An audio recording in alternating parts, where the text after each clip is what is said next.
सबैजनालाई नमस्कार। नेपाल अनलाइन स्कुलको युट्युब च्यानलमा यहाँहरूलाई धेरै धेरै स्वागत छ। भाइ बहिनीहरू, आज हामी विशेष गरेर कक्षा 7को स्वास्थ्य तथा शारीरिक शिक्षा भन्ने जुन विषय छ त्यो विषय अन्तर्गतको शारीरिक शिक्षामा आउने जुन पाठ छ खेल हो त्यसको बारेमा यो भिडियोमा चर्चा गर्नेछौँ। ल भाइ बहिनीहरू, तपाईँहरूले पनि योभन्दा अघिको भिडियोहरू हेर्नुभएकै होला। पाठ 4को त्यसै गरी 1, 2, 3 हो त्यो पाठहरू तपाईँहरूले पढ्नु नै भएको होला, बुझ्नु नै भएको होला। ल आज चाहिँ हामी पाठ 5मा रहेको जुन खेलहरू छ त्यसको बारेमा यो भिडियोमा सिक्छौँ, बुझ्छौँ र छलफल गर्छौँ है त।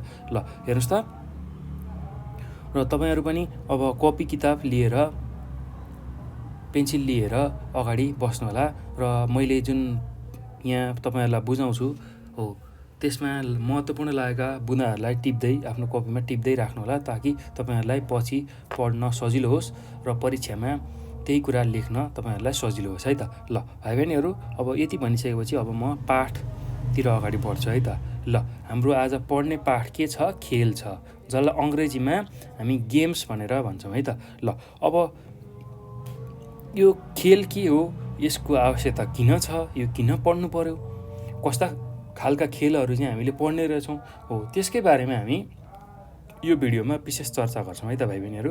ल खेल हेर्नुहोस् त, खेल सिर्जनाका लागि अत्यावश्यक पक्ष हो। हेर्नुहोस् त, मान्छेको जुन सिर्जनात्मक पक्ष छ, कुनै पनि चिज सिर्जना गर्ने जुन सिप छ, सिर्जना गर्ने सक्ने जुन क्षमता छ हो त्यो सिर्जनाको लागि चाहिँ खेल एकदमै आवश्यक पक्ष हो।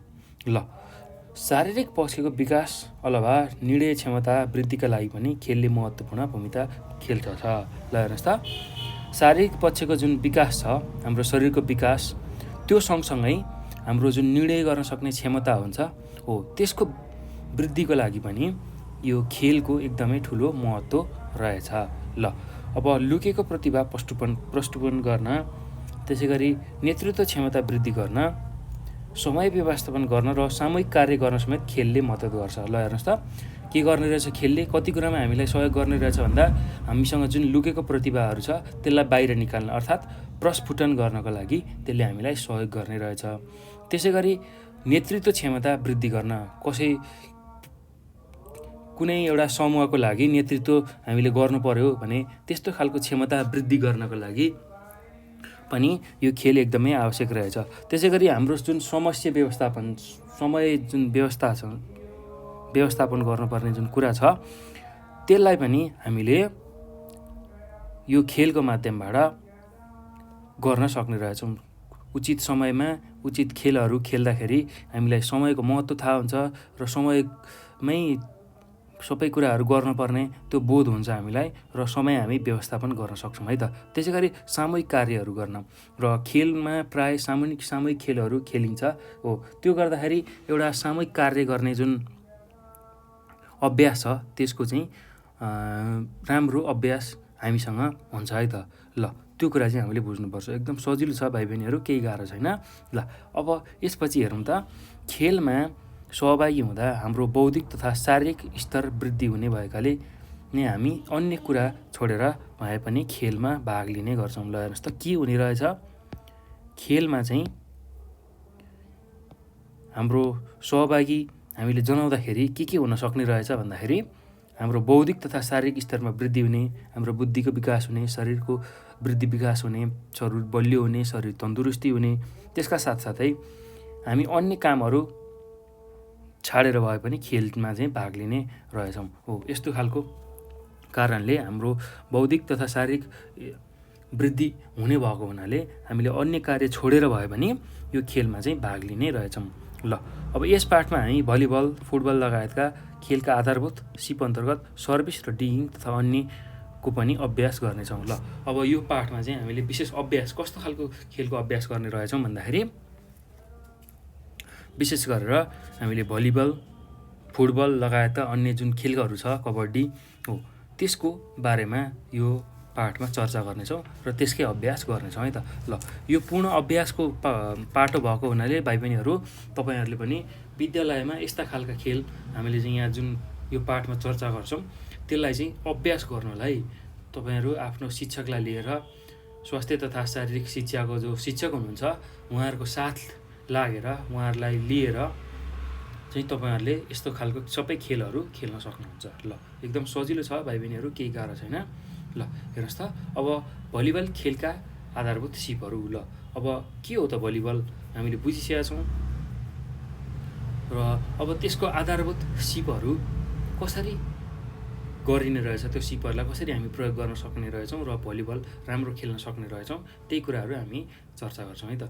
ल अब भलिबल खेल हामीले बुझिसकेका छौँ। भलिबल खेलमा के हुन्छ भन्दाखेरि हामीले विपक्षीबाट आएको जुन बल छ त्यसलाई चाहिँ हातले उठाएर जालीलाई कटाउने र विपक्षमै फर्काउने जुन खेल छ त्यस्तो खालको बललाई खेल्ने जुन तरिका छ त्यसलाई हामी भलिबल भन्छौँ है त। ल यहाँ तपाईँहरूले देख्न सक्नुहुन्छ, यहाँ पनि भलिबल खेलिरहेछन्, यहाँ चित्रहरू त्यस्तो देख्न सक्नुहुन्छ। ल अब त्यो भलिबल भनेको हामीले बुझिसकेका छौँ र अब यस खेल खेल्नलाई हामीले केही आधारभूत सिपहरू जान्नुपर्ने हुन्छ है त भाइ बहिनीहरू। त्यो कुरा चाहिँ हामी यो भिडियोमा चर्चा गर्दैछौँ, यो पाठमा चर्चा गर्दैछौँ। ल हेर्नुहोस् त, अब भलिबल खेलका आधारभूत सिपहरू। ल भलिबल खेल राम्ररी खेल्नका लागि आधारभूत सिप जान्नु आवश्यक हुन्छ। यहाँ हामी विभिन्न आधारभूत सिपमध्ये डिगिङ र सर्भिसबारे अभ्यास गर्नेछौँ। ल डिगिङ र जुन सर्भिस छ त्यसको चाहिँ अभ्यास तपाईँहरूले यो पाठमा सिक्नुहुनेछ है त। ल त्यही कुरा नै तपाईँहरूले आफ्नो विद्यालयमा खेल्न सक्नुहुन्छ है त। डिगिङ र सर्भिसको अभ्यास चाहिँ तपाईँहरूले आफ्नो विद्यालयमा गर्न सक्नुहुन्छ। ल हेर्नुहोस् त, एकमा के छ डिगिङ। ल के हो त डिगिङ भनेको? ल त्यही कुरालाई हामी चर्चा गरौँ। ल एकदम सजिलो छ भाइ बहिनीहरू, केही गाह्रो छैन। ल डिगिङ। ल डिगिङ भलिबल खेलको एउटा आधारभूत सिप हो। यसमा छातीमुनि आएको बललाई उठाउन दुई हात जोडेर कुइना सोझ्याएर थापिन्छ। ल बल नाडीमा अर्थात् नाडीको दुवै हातको बिचमा मुठीभन्दा अलि माथि र कुइनाभन्दा अलि तल पर्ने गरी सही तरिकाले हान्नुपर्दछ। ल यसका लागि अभ्यासको जरुरत पर्दछ। डिगिङ गर्दा खुट्टालाई अलि खुम्च्याएको अवस्थामा राख्नुपर्दछ। ल के रहेछ त डिगिङ हामीले यहाँ पढिसक्यौँ। ल अब डिगिङ एउटा भलिबलको एउटा आधारभूत सिप हो, जसमा चाहिँ के गर्ने रहेछ भन्दा हामीले छाती मुनिबाट आएको जुन बलहरू छ, हाम्रो जुन छातीभन्दा विपक्षीले हान्दाखेरि जुन बल आउँछ त्यो बल चाहिँ यदि छाती मुनिबाट आयो भने अब त्यस्तो बललाई चाहिँ उठाउनको लागि, त्यस्तो बललाई उठाएर हामीले विपक्षीमा फर्काउन अथवा हाम्रो साथीहरूलाई पास दिनको लागि जुन दुईटै हात जोडेर हामीले कुइनालाई सोझ्याएर थापिन्छ। दुईटा हात जोड्ने र कुइनालाई सोझ्याएर थापिन्छ र बललाई चाहिँ कहाँनिर ठोकाउनुपर्छ भन्दा बल नाडीमा अर्थात् नाडीको दुवै हातको बिचमा र मुठीभन्दा अलि माथि र कुइनाभन्दा अलि तल पर्ने तरिकाले हान्नुपर्दछ। ल हेर्नुहोस् त के गर्ने रहेछ, नाडीभन्दा अलिकति माथि र कुइनोभन्दा अलिकति तल, नाडी र जुन नाडीभन्दा माथिको जुन भाग छ र कुइनोभन्दा तलको भाग छ हो त्यो भागले चाहिँ विशेष गरेर बललाई उठाउने रहेछ। ल बललाई हामीले हान्नुपर्ने रहेछ। ल अब यस्तो खालको डिगिङको सिप छ, त्यसको लागि हामीले धेरै नै अभ्यास गर्नुपर्ने हुन्छ र डिगिङ गर्दा सकभर खुट्टालाई अलिकति खुम्चाएर चाहिँ डिगिङ गरियो भने हामीलाई धेरै सजिलो हुन्छ है त। ल यहाँ तपाईँहरूले पनि देख्न सक्नुहुन्छ, यो चित्रमा पनि डिगिङको अभ्यास गरेको देखाइएको छ। ल हेर्नुहोस् त के गरेको छ, कहाँनिरबाट बललाई हानेको छ हेर्नुहोस् त। अब पहिला के गर्ने रहेछ यस्तो हेर्नुहोस् त, यो पहिलो मैले यहाँ गोलो लाएँ यो चित्रमा, खुट्टालाई अलिकति खुम्चाएर छातीभन्दा तलको आएको बललाई उसले हान्न खोज्दैछ र त्यसको लागि उसले मुठी कसेको छ र मुठी कसेर यो कुइनालाई सिधा बनाएको छ। हेर्नुहोस् है, यो चित्रमा कुइनालाई सोझो बनाएर थापिन्छ। अब बल चाहिँ आएर कहाँ ठोकिन्छ भन्दा ठ्याक्कै यो कुइनो र यो मुठीभन्दा अलिकति माथि ठ्याक्कै यसमा ठोकिन्छ र हामी त्यो बललाई विपक्षीको क्षेत्रमा फ्याँक्छौँ है त। ल त्यो कुरा हामीले बुझ्नुपर्छ र जहिले पनि कुइनो सिधा पार्नुपर्छ है। डिगिङ थाप्दाखेरि, डिगिङ हान्दाखेरि कुइनोलाई सिधा पार्नुपर्छ र अर्को कुरा भनेको गोडालाई अलिकता खुट्टालाई अलिकता खुम्चाएर मात्रै डिगिङ गर्नुपर्छ। ल यसमा पनि तपाईँले देख्न सक्नुहुन्छ यो चित्रमा नि हेर्नुहोस् त, गोडा अलिकता खुम्चाएर यो मान्छेले डिगिङ गर्दैछ। ल डिगिङ गर्दाखेरि उसले यहाँनिर चाहिँ बल पार्नुपर्छ, कुइनभन्दा अलिकता तल र मुठीभन्दा अलिकता माथि चाहिँ यो आएको बललाई उसले पार्छ है त। ल यसरी गरिने जुन सिप छ भलिबलको त्यसलाई हामी डिगिङ भनेर भन्ने रहेछौँ। ल अब डिगिङको अभ्यास, ल तपाईँहरूले अब आफ्नो विद्यालयमा कसरी गर्ने डिगिङको अभ्यास, त्यही कुरा चाहिँ अब हामी चर्चा गर्छौँ है त। ल डिगिङ कसरी गर्नुपर्ने रहेछ हामीले यो बुझ्यौँ, सिक्यौँ। अब त्यसको अभ्यास चाहिँ हामीले कसरी गर्ने रहेछौँ हाम्रो विद्यालयमा, त्यही कुरा चाहिँ हामी बुझौँ है त। ल हेर्नुहोस् त, ल अब डिगिङको अभ्यासमा हामीलाई क्रियाकलाप दिएको छ। ल यो क्रियाकलापमा के भनेको छ भन्दा 3-3जनाको समूह बनाऊ। ल तपाईँहरू जो साथीहरू हुनुहुन्छ तपाईँहरूले के गर्नु पऱ्यो, पहिला ती 3जनाको समूह बनाउने। ल 2जना डिगिङ गर्ने साथी एकातिर बस। ल हेर्नुहोस् त, 2जना डिगिङ गर्ने साथीलाई एकपट्टि राख्ने र अर्कोतिर 1जना साथीले बल फाल्दै 2जनालाई पालैपालो डिगिङको अभ्यास गर। यो कार्य सबैले पालैपालो गर। ल तपाईँहरूले पहिला 3जना बस्ने, एउटा समूह बनाएर 2जना एकपट्टि बस्ने र 1जना अर्कोपट्टि, र अब 2जनाले डिगिङ गर्ने। 2जनाले डिगिङको अभ्यासको लागि अर्को 1जना जो यतापट्टि बसेको छ उसले चाहिँ बल फ्यालिदिने र बल फ्याल्ने र यतापट्टि बसेका 2जनाले डिगिङको अभ्यास गर्ने। ल यही चाहिँ तपाईँहरूले पालैपालो यसको अभ्यास गर्न सक्नुहुन्छ है त। ल अनि सबैजनाले यसको अभ्यास तपाईँहरूले गर्न सक्नुहुन्छ। ल एकदम सजिलो छ, केही गाह्रो छैन। ल अब अर्को क्रियाकलाप छ, हेर्नुहोस् त, अर्को क्रियाकलाप।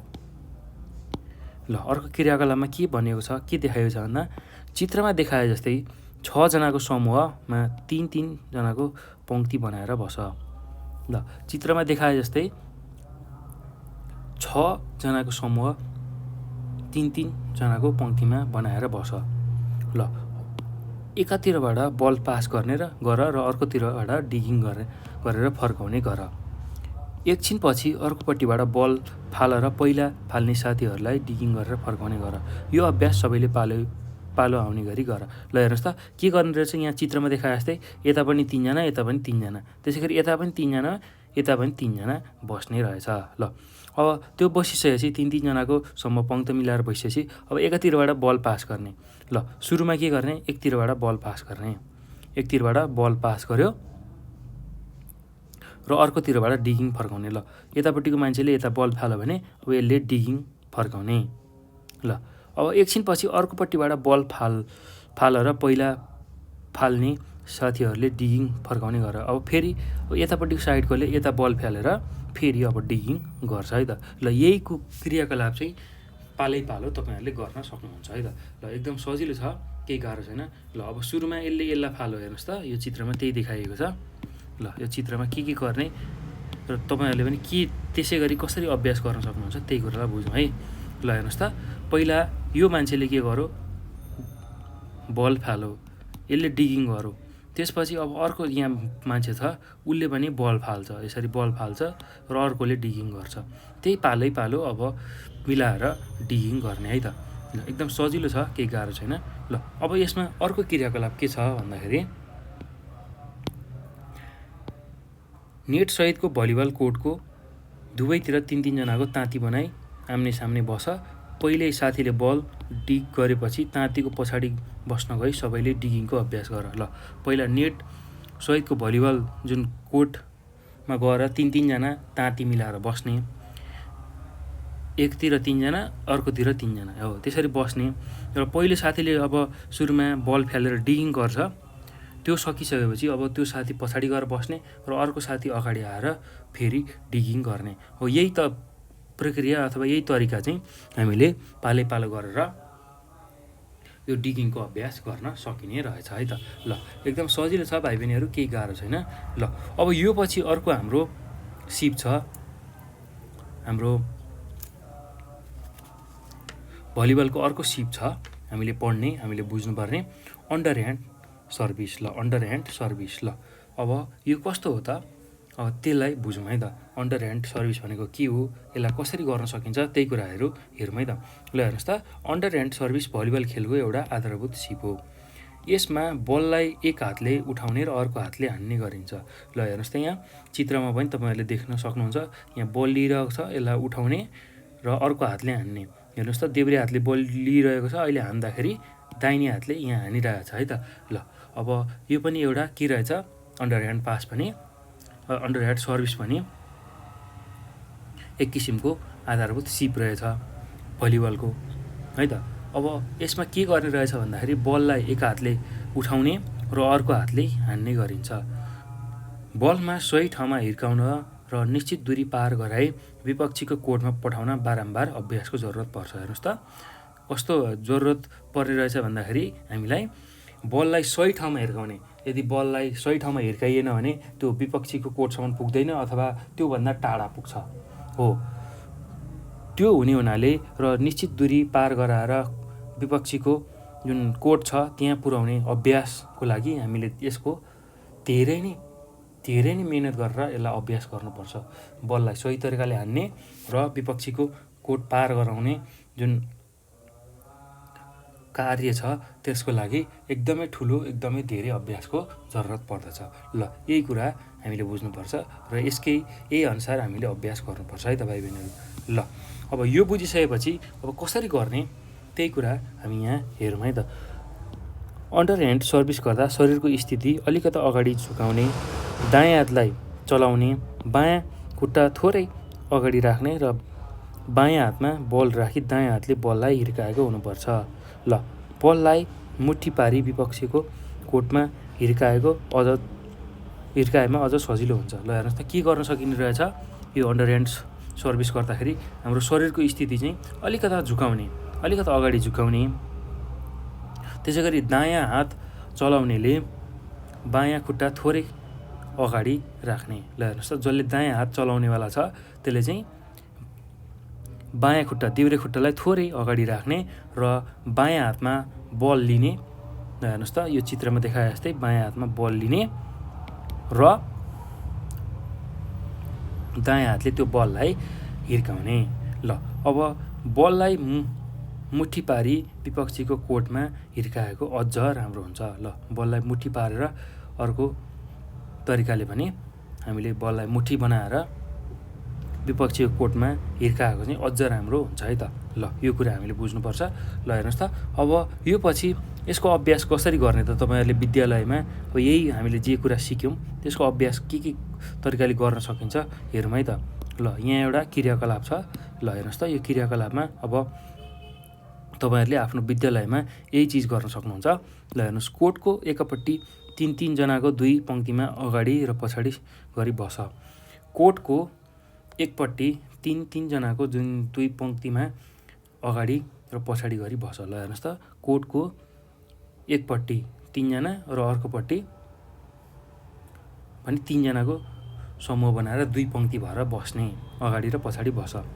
ल अब अर्कोपट्टि ताँतीमा बसेर पालै पालो कोर्टभित्र गई नेटदेखि 3 मिटर, 6 मिटर र 9 मिटर टाढाबाट अन्डरह्यान्ड सर्भिसको अभ्यास गर। सर्भिस गरेको बललाई अर्कोपट्टिका साथीहरूले फर्काउने अभ्यास गर। ल हेर्नुहोस् त पहिला के गर्ने रहेछ, कोर्टको एकपट्टि 3 जनाको 2 पङ्क्तिमा अगाडि र पछाडि गरेर बस्नु पर्यो।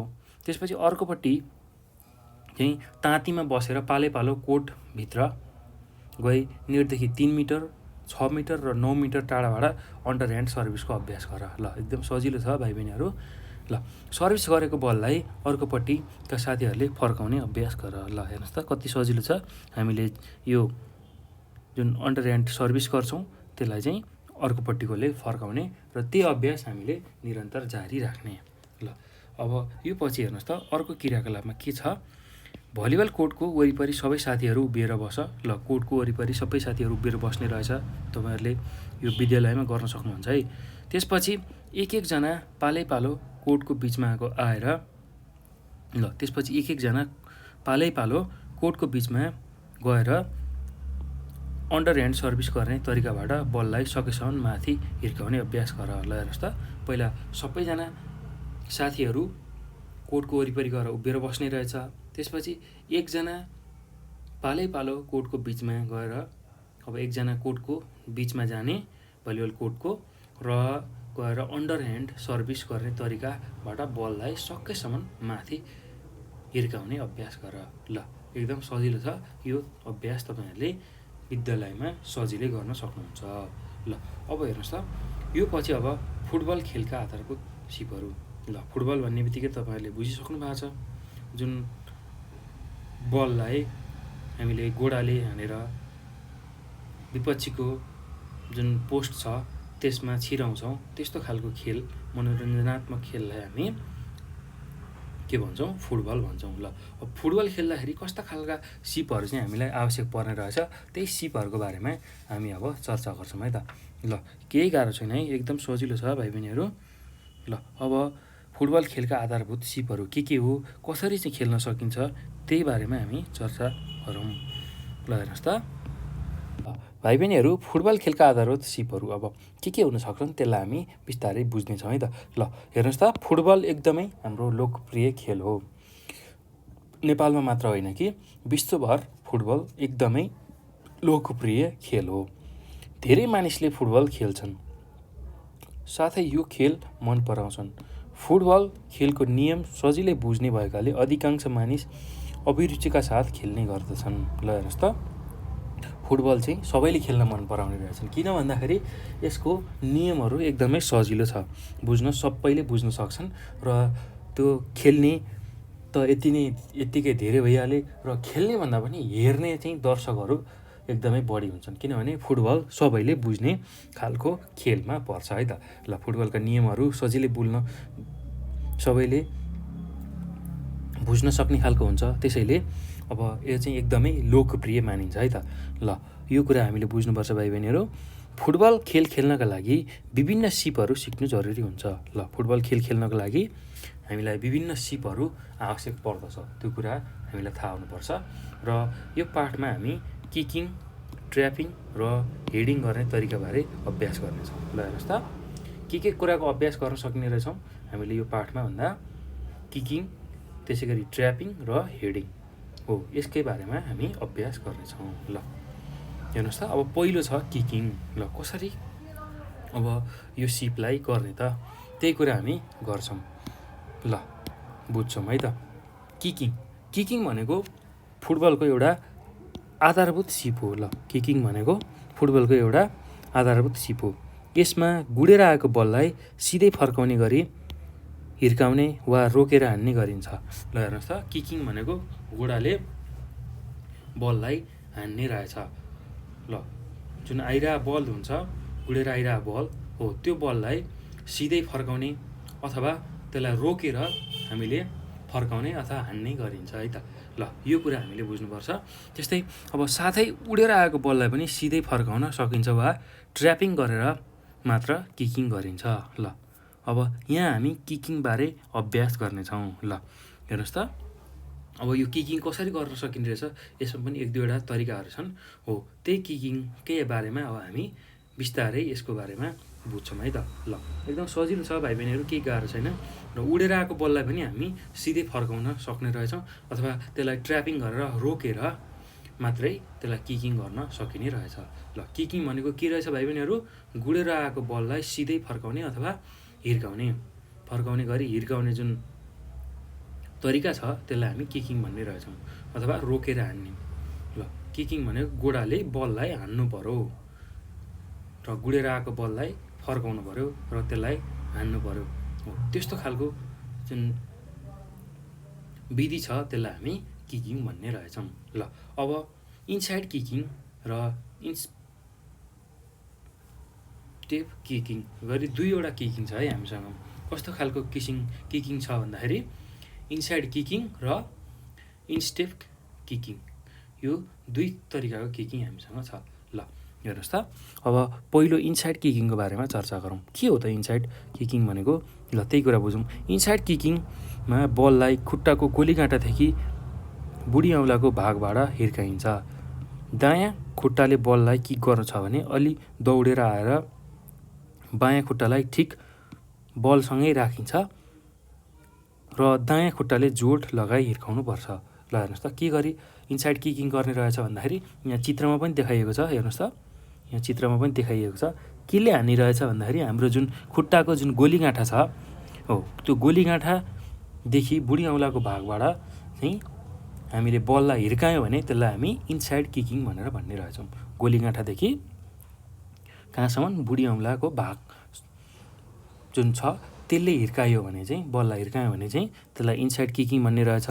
अब दायाँ खुट्टाले हामीले इनसाइड किकिङ गर्नु छ भने के गर्ने, दौडेर आएर बायाँ खुट्टालाई ठिक बलसँगै ठ्याक्कै राख्ने, बलसँगै ठ्याक्कै दायाँ खुट्टाले हान्नु छ भने बायाँ खुट्टालाई यहाँ तस्बिरमा पनि तपाईँले देख्न सक्नुहुन्छ। हेर्नुहोस् त, यसरी ठ्याक्क बायाँ खुट्टासँगै बललाई राख्ने र अब यसरी दाहिने खुट्टाले जोडले यसलाई हिर्काउनुपर्छ। यो चित्रमा पनि तपाईँले देख्न सक्नुहुन्छ। यसरी जोडले हिर्काउनुपर्छ, त्यसलाई नै हामी इनसाइड किकिङ भनेर भन्छौँ। ल, के गर्नुपर्ने रहेछ, हामीले दायाँ खुट्टाले बललाई किक गर्नु छ भने, हान्नु छ भने ल के गर्ने, देब्रे खुट्टा जुन छ देब्रे खुट्टाको ठिक त्यही नजिकै त्यसमै हुने गरी बललाई राख्ने। त्यसपछि हामीले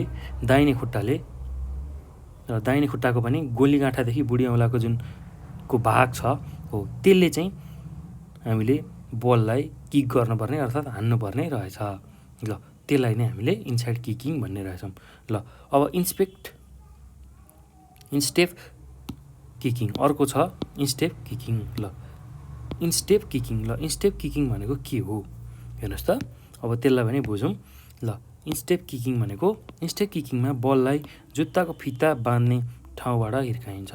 यो हान्ने तरिका पनि इनसाइड किकिङ जस्तै पछाडिबाट दौडेर आएर नै हो। ल, हेर्नुहोस् त, यहाँ चित्रमा पनि तपाईँहरूले देख्नुहुन्छ, जुन हाम्रो जुत्ताको फिता बाँध्ने ठाउँ छ त्योबाट यदि बललाई हामीले किक गऱ्यौँ अर्थात् हान्यौँ भने त्यसलाई हामी इनस्टेप किकिङ भनेर भन्छौँ है त। ल, हेर्नुहोस् त, ल यसलाई पनि हान्नको लागि, यसलाई पनि अगाडि किक गर्नको लागि हामीले दौडेर आएर जुन इनसाइड किकिङमा हान्छौँ त्यस्तै तरिकाले चाहिँ बललाई हान्ने हो।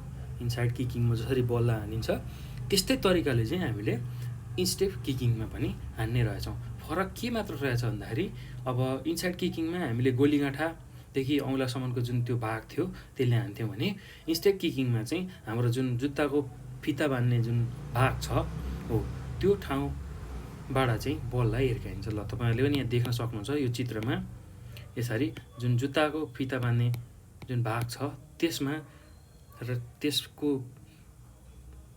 ठ्याक्कै बिचमा पारेर बललाई यसरी हानिन्छ। हेर्नुहोस् त, यहाँ चित्रमा पनि देखाइएको छ, ठ्याक्कै यो जुत्ताको फिता बाँध्ने ठाउँबाट चाहिँ बललाई हामीले किक गऱ्यौँ अर्थात् हान्यौँ भने त्यसलाई हामीले इनस्टेप किकिङ भनेर भन्ने रहेछौँ। ल, अब किकिङको अभ्यास, ल अब तपाईँहरूले आफ्नो विद्यालयमा कसरी किकिङको अभ्यास गर्ने त्यही कुराको बारेमा अब चर्चा गरौँ है त। ल, हेर्नुहोस् त, एकदम सजिलो छ, केही गाह्रो छैन। ल, इनसाइड र इनस्टेप किकिङबारे थाहा भएपछि अब हामी ती सिपहरूको अभ्यास गर्नेछौँ। ल, अब विद्यालयको जुन चौर छ त्यसमा तपाईँहरूले अब यसको अभ्यास सजिलै गर्न सक्नुहुन्छ। ल, एकदम सजिलो छ भाइ बहिनीहरू, के गाह्रो छैन। ल, अब तपाईँहरूले यसको अभ्यास गर्नु पर्यो। ल, त्यसको लागि यहाँ क्रियाकलाप दिएको छ। ल, क्रियाकलापमा हेर्नुहोस् त, एकदम सजिलो छ, केही गाह्रो छैन।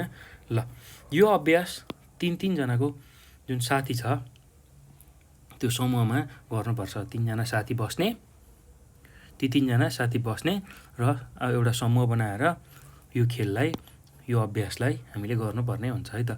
खेल्ने चौरमा 4 कुनामा 4वटा सङ्केत राख्नुपर्छ। बल पास गर्दा जहिले पनि खाली कुनामा गर्नुपर्छ र नजिकको साथी दौडेर बललाई भेट्टाउने प्रयास गर्नुपर्छ र दौडँदा जहिले पनि चिन्ह बाहिरबाट दौडिनुपर्छ। ल, दौडँदा जहिले पनि चिन्ह बाहिरबाट दौडिनुपर्छ। यो अभ्यास गर्दा इनसाइड र इनस्टेप किक पालो गर्नुपर्छ। आफ्नो पालो आएपछि सबैले पालो पाउने गरी अभ्यास गर्नुपर्छ। ल, हेर्नुहोस् त, कसरी गर्ने रहेछ, 3जना बस्ने, 3जना एउटा समूह मिलाएर बस्ने। त्यसपछि 4वटा जुन खेल मैदान छ, हाम्रो खेल मैदान हो, त्यसको खेल मैदानमा अब 4 कुनामा 4वटा सङ्केत राख्नुपर्छ। यहाँ एउटा सङ्केत राख्ने, यो कुनामा अर्को सङ्केत, यो कुनामा अर्को सङ्केत र यो कुनामा अर्को सङ्केत राख्ने र बल पास गर्दा जहिले पनि खाली कुनामा गर्नुपर्छ। ल बल पास गर्नु छ भने यो मान्छेले यो खाली कुनामा गर्नु पर्यो, यो मान्छेले नि यस्तो खाली कुनामा गर्नु पर्यो, र यो मान्छेले पनि यस्तो खाली कुनामा बललाई पास गर्नु पर्यो। ल हेर्नुहोस् त, त्यसरी बल पास गरिसकेपछि अब यो बलको नजिक भएको जो साथी छ त्यसले के गर्छ, दौडेर त्यो बललाई हान्न पर्ने हुन्छ, उसले किकिङ गर्नुपर्ने हुन्छ। ल यहाँ बल यदि कसैले फ्याल्दैछ भने, यताबाट बल फ्याल्दैछ भने यहाँको नजिकको जुन साथी छ यो चाहिँ दौडेर गएर यो बललाई किक गर्नुपर्ने हुन्छ, इनसाइड र इनस्टेप किक गर्नुपर्ने हुन्छ। ल त्यसको लागि उसले के गर्छ भन्दा यो जुन लाइन देखाइएको छ, यो रेखा छ, यो रेखाभन्दा बाहिरैबाट दौडेर गएर यो बललाई उसले हान्नुपर्ने हुन्छ है त। ल अब त्यो हान्दाखेरि इनसाइड र इनस्टेप दुइटै किक उसले प्रयोग गर्नु सक्छ है त। ल अब यही प्रक्रिया पालो सबैको पालो नआउन्जेलसम्म गरिरहने र यसलाई नै दोहोऱ्याइरह्यो भने यसको राम्रो अभ्यास हुन्छ है त। ल यही कुरा चाहिँ तपाईँहरूले आफ्नो विद्यालयमा गर्न सक्नुहुन्छ है भाइ बहिनीहरू। ल आफ्नो शिक्षकको निगरानीमा यो खेललाई तपाईँहरूले आफ्नो विद्यालयमा अभ्यास गर्नुहोला, खेल्नुहोला है। ल एकदम सजिलो छ, रमाइलो छ र यसको अभ्यास जरुर गर्नुहोला। ल अब अर्को क्रियाकलाप छ, अर्को क्रियाकलापमा के गर्न सकिन्छ भन्दाखेरि हेर्नुहोस् त, ल अर्को क्रियाकलापमा हामीले के गर्न सकिन्छ, 6 जना साथीहरू 3-3 जनाको ताती बनाई अगाडि दौडाउनुपर्छ। ल 6 जना साथीहरू यहाँ चित्रमा पनि देखाएको छ, 1 जना 2 जना 3 जना 4 जना 5 जना 6 जना साथीहरू चाहिँ 3-3 जनाको ताती बनाई अगाडि दौडाउनुपर्छ। ल यहाँ 3 जना यतापट्टिबाट ताती बनाइरहेछन्, यहाँ 3 जना यतापट्टिबाट ताती बनाइरहेछन् है त। अब त्यो गरेर अगाडि दौडिने, तातीको सबैभन्दा पछिल्लो साथीले अर्को तातीको बिचको साथीलाई स्टेप किक गरी बल पास गर्छ। ल यसरी चाहिँ बल पास गर्ने रहेछ। त्यति बेलासम्म पहिलो तातीका साथीहरू अलि अगाडि दौडेका हुन्छन्। ल त्यो बेलासम्म अब जुन अगाडिको पहिलो तातीको साथीहरू छ उनीहरू अझै अगाडि बढिसकेका हुन्छन्, अगाडि दौडिसकेका हुन्छन्। बल पाउने साथीले इनसाइड किक गरी पहिले तातीको पहिलो साथीलाई पास गर्छ। ल हेर्नुहोस् त, जब जसले बल पाउँछ नि त्यो साथीले के गर्छ, इनसाइड किक गरेर चाहिँ पहिला तातीको जुन पहिलो साथी छ त्यसलाई बल पास गर्छ। अब यो अभ्यासमा बल पास लिनको लागि बिस्तारै दौडिनुपर्छ। ल बल पास लिनको लागि हामीले बिस्तारै दौडेर त्यो बललाई लिन सक्छौँ है त। यसरी दुवै समूहका सबै साथीले अभ्यास गरिसकेपछि पुनः अर्को साथीलाई अभ्यास गराउनुपर्छ। बलको सङ्ख्या धेरै भएमा बढी समूह बनाएर पनि अभ्यास गर्न सकिन्छ। ल अब इनसाइड किकिङ र इनस्टेप किक हामीले सजिलै यसरी अभ्यास गर्न सक्ने रहेछौँ विद्यालयमा। ल भाइ बहिनीहरू, केही पनि गाह्रो छैन है। तपाईँहरूले आफ्नो स्वास्थ्य तथा शारीरिक शिक्षाको जो शिक्षक हुनुहुन्छ उहाँहरूको सहयोगमा चाहिँ यो विद्यालयको खेल मैदानमा सजिलै खेल्न सक्नुहुन्छ, यसको अभ्यास गर्न सक्नुहुन्छ इनसाइड र इनस्टेप किकिङको बारेमा। ल अब यो पछि अब फुटबलमा आउने अर्को आधारभूत सिप भनेको ट्र्यापिङ हो। ल अब त्यही ट्र्यापिङको बारेमा बुझौँ है त, कसरी त्यो ट्र्यापिङ हामीले गर्न सकिने रहेछ, ट्र्यापिङ गर्दा के कुरामा चाहिँ हामीले ध्यान दिनुपर्ने रहेछ त्यसको बारेमा चर्चा गरौँ। ल हेर्नुहोस् त, ट्र्यापिङ फुटबल खेलको एउटा आधारभूत सिप हो। यसमा फुटबललाई शरीरको विभिन्न भागको मद्दतबाट नियन्त्रणमा लिने गरिन्छ। ल ट्र्यापिङ भनेको के रहेछ भन्दाखेरि फुटबलको एउटा आधारभूत सिप हो जसमा चाहिँ हामीले के गर्ने रहेछौँ, जुन बल आइरहेको हुन्छ विपक्षीबाट, जुन बल आइरहेको हुन्छ हो त्यो बललाई चाहिँ हामीले रोक्ने प्रयास गर्ने रहेछौँ विभिन्न शरीरको भागबाट, जस्तै कि टाउकोबाट, छातीले, पेटले, गोडाले चाहिँ त्यो बललाई हामीले रोक्ने जुन विधि छ त्यसलाई हामी ट्र्यापिङ भनेर भन्ने रहेछौँ। ल बलको वेग, उचाइ र दिशाअनुसार सही तरिकाले ट्र्यापिङ गर्न बारम्बार अभ्यासको खाँचो पर्छ। ल हेर्नुहोस् त, बल कति वेगमा आइरहेछ, कुन दिशाबाट आइरहेछ हो त्यो कुरा हेरेर मात्रै हामीले ट्र्यापिङ गर्नुपर्ने हुन्छ। र त्यसरी ट्र्यापिङ गरियो भने मात्रै हामी सजिलै बललाई रोकेर आफ्नो साथीलाई पास दिन सक्छौँ है त। ल अब ट्र्यापिङ गर्दाखेरि कस्ता खालका कुराहरू चाहिँ हामीले ध्यान दिनुपर्छ त्यसको बारेमा थोरै चर्चा गरौँ है त।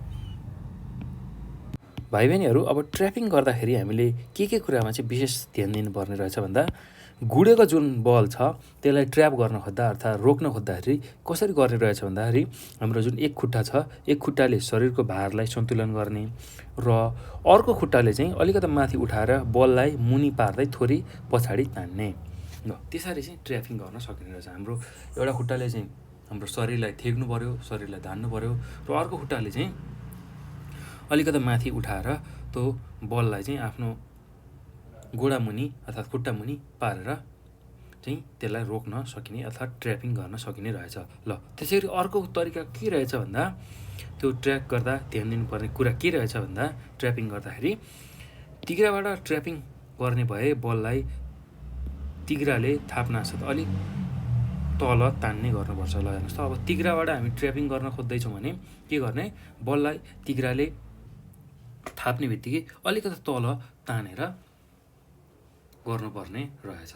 ल यो कुरा हामीले बुझ्नुपर्छ। त्यसै गरी अब पेटले ट्र्यापिङ गर्दा, अब पेटले बललाई रोक्दाखेरि के गर्नुपर्ने रहेछ, पेटले ट्र्यापिङ गर्दा बलले पेटमा छुने बेलामा एकैछिन सास रोक्ने र पेटलाई अलिकति भित्र तान्ने गर्नुपर्छ। ल हेर्नुहोस् त, ट्र्यापिङ गर्दाखेरि बललाई हामीले पेटले ट्र्याप गर्नु पऱ्यो भने के गर्ने रहेछ, एकछिन सास रोकेर पेटलाई अलिकति भित्र तान्ने गर्नुपर्छ।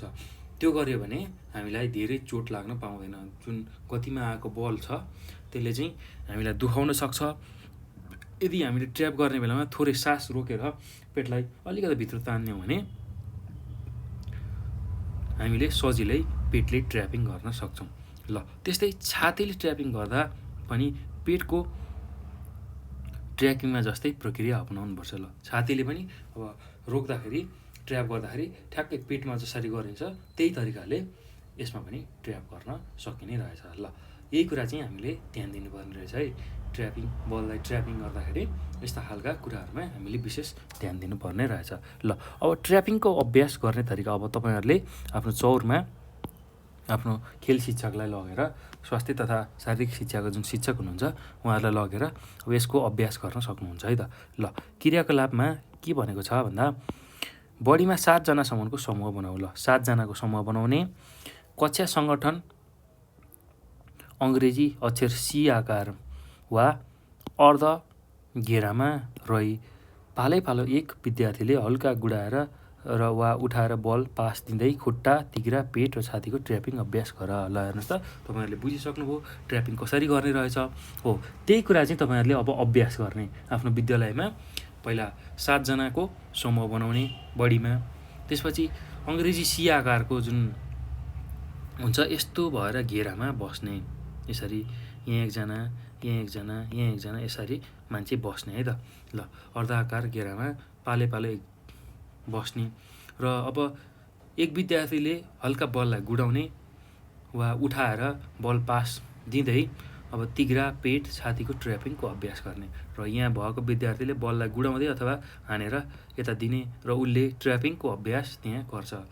पेटले, त्यसै गरी तिघ्राले, खुट्टाले र छातीले ट्र्यापिङको अभ्यास गर्छ है त। ल यसरी चाहिँ तपाईँहरूले विद्यालयमा ट्र्यापिङको अभ्यासलाई गर्न सक्नुहुन्छ। त्यस्तै अर्को क्रियाकलापमा के भनेको छ भन्दा हेर्नुहोस् त, 2वटा बराबर सङ्ख्याको समूहको पङ्क्तिमा बस, त्यसपछि खुट्टा, तिघ्रा र पेट र छातीको ट्र्यापिङको अभ्यास गर। ल 2टा बराबर सङ्ख्या बनाउने यता र उता, त्यसपछि बललाई गुडाउँदै बललाई हान्दै अब ट्र्यापिङ गर्ने, ट्र्यापिङको अभ्यास गर्ने। ट्र्यापिङ केबाट गर्न सकिन्छ, खुट्टाबाट, तिघ्राबाट, पेटबाट र छातीबाट हो।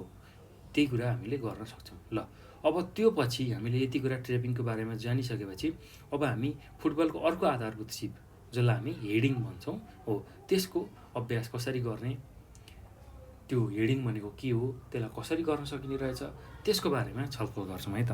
ल हेर्नुहोस् त भाइ बहिनीहरू, हेडिङ। ल हेडिङ भनेको टाउकोले बललाई हिर्काउने अथवा फर्काउने भनेर बुझ्छौँ।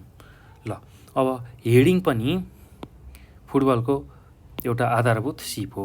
हेडिङ भनेको फुटबल खेलको एउटा आधारभूत सिप हो। यसमा फुटबललाई टाउकोको अगाडि भागबाट हान्ने गरिन्छ। ल हेर्नुहोस् त, टाउकोको जुन अगाडि भाग छ हाम्रो निधार नेरीको भाग हो, त्यो भागले हान्ने काम गर्ने रहेछ। फुटबललाई हाम्रो टाउकोको अगाडिको भाग छ त्यसले हान्ने काम गर्ने रहेछौँ। बलको वेग, उचाइ र दिशाअनुसार सही तरिकाले हेडिङ गर्न बारम्बार अभ्यास गर्नुपर्दछ। ल बलको जुन उचाइ छ, त्यसै गरी कहाँबाट बल आएछ, एकदम धेरै माथिबाट आएछ कि, त्यसै गरी त्यसको वेग कति छ, एकदम धेरै वेगमा आएको छ कि, र कुन दिशाबाट आएको छ, त्यसलाई हेरेर मात्रै हामीले हेडिङ गर्न पर्ने हुन्छ। अर्थात् टाउकोले बललाई अगाडि फ्याँक्नु पर्ने हुन्छ। ल कतापट्टि फ्याँक्ने त्यो पनि हामीले आफ्नो त्यो बल कताबाट आएको छ त्यो दिशालाई हेरेर मात्रै हामीले त्यो बललाई फ्याँक्न सक्छौँ। कतापट्टिबाट आएको छ र कता फ्याँक्नु पर्ने छ त्यो चाहिँ बल हेरेर, अब विपक्षीको पोस्ट नजिक छ भने त्यही अनुसारको हेडिङ हुन्छ, र आफ्नै पक्षमा हेडिङ गर्नुपर्ने छ भने त्यही अनुसारको हेडिङ हामीले गर्नुपर्ने हुन्छ। ल अब हेडिङ यहाँ तपाईँहरूले देख्न सक्नुहुन्छ चित्रमा पनि, यो टाउकोको अगाडिको भाग छ, त्यसले चाहिँ बललाई यहाँ हान्न खोज्दैछ। ल यसरी चाहिँ हेडिङ गर्ने रहेछ। ल अब हेडिङ गर्दा चाहिँ के कुरा चाहिँ हामीले ध्यान दिनुपर्ने रहेछ त्यही बारेमा चर्चा गरौँ है त। ल हेडिङ गर्दा चाहिँ हामीले के कुरा चाहिँ ध्यान दिनुपर्ने रहेछ, के बारेमा चाहिँ विशेष ख्याल गर्नुपर्ने रहेछ त्यसको चाहिँ चर्चा गरौँ। ल हेर्नुहोस् त, अब हेडिङ गर्दा निम्नलिखित कुरामा ध्यान दिनुपर्छ। ल पहिलो हो टाउकोभन्दा माथि आएको बललाई ख्याल गर्नुपर्छ। ल जहिले पनि टाउकोभन्दा माथि आएको बललाई हामीले हेडिङ गर्न सक्छौँ, अथवा कसैले किकिङ गर्न सक्छ। टाउको अब सकभर स्थिति हेरेर हेडिङ गर्ने। ल अब कम उचाइबाट आएको बलमा हेडिङ गर्दा विपक्षी नजिक भए नभएको ख्याल गर्नुपर्छ। हेर्नुहोस् त, कम उचाइबाट, एकदम थोरै उचाइबाट बल आएको छ भने त्यति बेला हेडिङ गर्दाखेरि आफ्नो विपक्षी नजिक छ कि छैन भनेर हेर्नुपर्छ। र यदि विपक्षी नजिक छ त्यस्तो बेलामा हामीले हेडिङ गर्न खोज्यौँ, उसले किकिङ गर्न खोजिरह होला, हो त्यस्तो बेलामा चाहिँ दुर्घटना हुनसक्छ है त। त्यही भएर विपक्षी हेरेर मात्रै हेडिङको अभ्यास गर्ने। ल हेडिङ गर्दा प्रायः टाउकोको अगाडि भागलाई मात्रै प्रयोग गर्नुपर्छ। ल जहिले पनि हेडिङ गर्दा चाहिँ हाम्रो जुन टाउकोको अगाडि भाग छ, निधारपट्टिको भाग हो, त्यसले मात्रै हेडिङ गर्नुपर्छ। नभए हामीलाई पछाडिपट्टिको भागबाट हेडिङ गर्दा हामीलाई टाउकोमा चोटहरू लाग्न सक्ने त्यस्तो हुनसक्छ है त। ल अब बलको जुन वेग छ त्यसलाई हेरेर मात्रै हामीले हेडिङ गर्नुपर्छ। कुन दिशाबाट आएको छ, कतिको वेगमा छ, त्यसलाई हेरेर मात्रै हामी हेडिङ गर्नुपर्ने हुन्छ। त्यो कुरा नि हामीले ख्याल गर्नुपर्छ है। ल अब यसको अर्को हेडिङ गर्दाखेरि के कुरा हामीले बुझ्नुपर्छ भन्दा, हेडिङ गर्दा शरीरलाई सन्तुलन गर्न हातलाई दायाँ बायाँ फैलाएर मिलाउनुपर्छ। ल हेर्नुहोस् त, हेडिङ गर्दाखेरि हाम्रो शरीर असन्तुलित हुनसक्छ, हो त्यति बेला चाहिँ हामीले हाम्रो जुन हात छ त्यसलाई चाहिँ दायाँ बायाँ फैलाएर मिलाउनु पर्ने रहेछ। त्यसै गरी अर्को भनेको बललाई हिर्काउँदा टाउको नथापी खुट्टाको मांसपेशीको बलका साथ टाउकोले झड्का दिने गर्नुपर्छ। ल हेर्नुहोस् त, बललाई हिर्काउँदाखेरि टाउको नथापी खुट्टाको जुन मांसपेशीको बलका साथ टाउकोले झड्का दिने।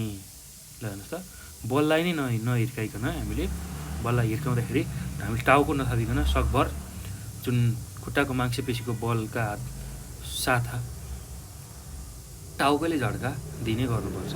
ल अब उफ्रेर हेडिङ गर्दा आँखा बन्द गर्नु हुँदैन। त्यो कुरा हामीले ख्याल गर्नुपर्छ। उफ्रेर हामीले हेडिङ गरिरहेछौँ भने आँखा बन्द गर्नु हुँदैन। यदि आँखा बन्द गऱ्यो भने हाम्रो शरीर असन्तुलित भई लड्न सक्छ है त। यो कुरा चाहिँ हामीले ख्याल गर्नुपर्छ। ल अब हेडिङको अभ्यास। ल अब तपाईँहरूले आफ्नो विद्यालयमा यसको अभ्यास गर्न सक्नुहुन्छ। कक्षा शिक्षकको निगरानीमा उहाँहरूले जसरी सिकाउनुहुन्छ त्यही तरिकाले यही हेडिङलाई गर्न सक्नुहुन्छ है त। बलको सङ्ख्या उपलब्धताका आधारमा जोडीमा हेडिङको अभ्यास गरेर, ल अब तपाईँहरूको विद्यालयमा कतिवटा बल छ त्यही अनुसार हेडिङको अभ्यास गर्न सक्नुहुन्छ है त। ल अब अर्को क्रियाकलापमा के छ भन्दा, बलको सङ्ख्या उपलब्धताका आधारमा गोलो घेरा बनाऊ। पहिला गोलो घेरा बनाउने, अनि साथै घेराको बिचमा एकजना साथी बसेर पालो पास गरी हेडिङको अभ्यास गर। ल पहिला घेरा बनाउने, घेरामा सबैजना बस्ने यसरी, र एकजना साथी यहाँ भित्र जाने र उसले बल फाल्दै अब हेडिङको अभ्यास गर्ने। ल यसरी यो क्रियाकलाप तपाईँहरूले आफ्नो विद्यालयमा गर्न सक्नुहुन्छ है त। आफ्नो स्वास्थ्य तथा शारीरिक शिक्षाको जो शिक्षक हुनुहुन्छ उहाँहरूलाई भनेर उहाँकै निर्देशनमा यस्तो खालको अभ्यास सजिलै गर्न सक्नुहुन्छ। ल अब यो पछि हामी थोरै अर्को रोचक विषयमा चर्चा गर्छौँ है त। ल 5 वा 7 जनाको फुटबल खेल। ल हेर्नुहोस् त, फुटबलमा विशेष गरेर 11 जनाको जुन खेलाडी हुन्छन् हो तिनीहरूको बिचमा फुटबल हामी खेल्छौँ। तर त्यसलाई घटाएर हामीले चाहिँ 5 वा 7 जनाको फुटबल खेल बनायो भने कस्तो खालको हुन्छ त्यही कुरा हामी अब चर्चा गर्छौँ है त। ल के बुझ्नु होला भने भाइ बहिनीहरू, फुटबल भन्ने बित्तिकै 11 जना जुन खेलाडी हुन्छन्, दुईवटा समूहमा विभाजित भएर 11 जना, प्रत्येक समूहमा 11 जना खेलाडी रहेर खेलिने जुन खेल छ त्यसलाई हामी फुटबल भन्छौँ। तर अब त्यही फुटबललाई हामी 5 वा 7 जना भएर खेल्यौँ भने कस्तो हुन्छ त्यो फुटबल हो, त्यसकै बारेमा हामी बुझ्न गइरहेछौँ है त। ल एकदम सजिलो छ, केही गाह्रो छैन। ल हेर्नुहोस् त के हुने रहेछ त्यही कुरा हामी यसमा चर्चा गर्छौँ है त। 5 वा 7 जनाको फुटबल खेल। ल कसरी खेलिने रहेछ, के गरिने रहेछ त्यही बारेमा चर्चा गरौँ। सानो मैदानमा थोरै विद्यार्थीको समूह बनाएर पनि फुटबल खेल्न सकिन्छ। ल हेर्नुहोस् त, फुटबल खेल्नलाई एकदम ठुलो चौर चाहिन्छ भन्ने पनि छैन, एकदम सानो मैदानमै हामीले विद्यार्थीको सानो समूह बनाएर फुटबल खेल खेल्न सकिन्छ। फुटबलका आधारभूत सिपहरू जानिसकेपछि ती सिपहरूको अभ्यास गर्नका लागि खेलको माध्यमबाट अझै बढी सिक्न सकिन्छ। हेर्नुहोस् त, फुटबलको आधारभूत सिपहरू हामीले जुन सिक्यौँ, किकिङ सिक्यौँ, त्यसै गरी ट्र्यापिङ सिक्यौँ, हेडिङ सिक्यौँ हो, त्यसको राम्रो अभ्यास गर्नको लागि यसरी हामी विद्यार्थीको सानो समूह बनाएर फुटबल खेल्न सक्छौँ है त। ल अब यो खेलको सिप सिकिसकेपछि यसरी खेल खेल्दा चाहिँ एकदमै प्रभावकारी हुनसक्छ अभ्यासको लागि है त। कक्षामा सिकेका किकिङ, ट्र्यापिङ, हेडिङको प्रयोग गर्दै अब हामी 5 वा 7 जनाको समूहमा फुटबल खेल्ने अभ्यास गर्छौँ। ल हेर्नुहोस् त, 5 वा 7 जनाको अभ्यास समूह बनाएर चाहिँ हामी अभ्यास गर्न सक्ने रहेछौँ। ल हेर्नुहोस् त, यहाँ एउटा फुटबल खेलिरहेको देख्न सक्नुहुन्छ तपाईँहरूले। यो चौरमा 5 वा 7 जनाको जुन टोली छ त्यो मिलेर यहाँ फुटबल खेलिरहेको देख्न सक्नुहुन्छ। ल अब हेर्नुहोस् त, अब यो खेल कसरी खेल्न सकिने रहेछ भन्दा 5 वा 7 जनाको फुटबल खेल खेल्न दुवै समूहमा खेल्नेको सङ्ख्या बराबर हुनुपर्छ। ल हेर्नुहोस् त, अब 5 जना राख्ने हो कि 7 जना त्यो चाहिँ हामीले आफैले निर्धारण गर्न सक्छौँ। 5 जना मात्रै समूहमा राखेर खेल्ने हो कि 7 जना बनाएर समूहमा हामीले त्यो फुटबललाई खेल्ने हो, त्यो कुरा हामीलाई थाहा हुनुपर्छ है त। त्यो कुरा हामीले नै निर्धारण गर्ने हुन्छ है त। ल अब मैदानको लम्बाइ करिब 20 देखि 25 मिटरको निर्धारण हुनुपर्छ।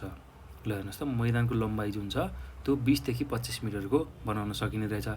त्यस्तै करिब 60 सेन्टिमिटर जति लम्बाइको गोल पोस्ट राख्नुपर्छ। ल हेर्नुहोस् त, एकदम सानो खालको 60 सेन्टिमिटर जतिको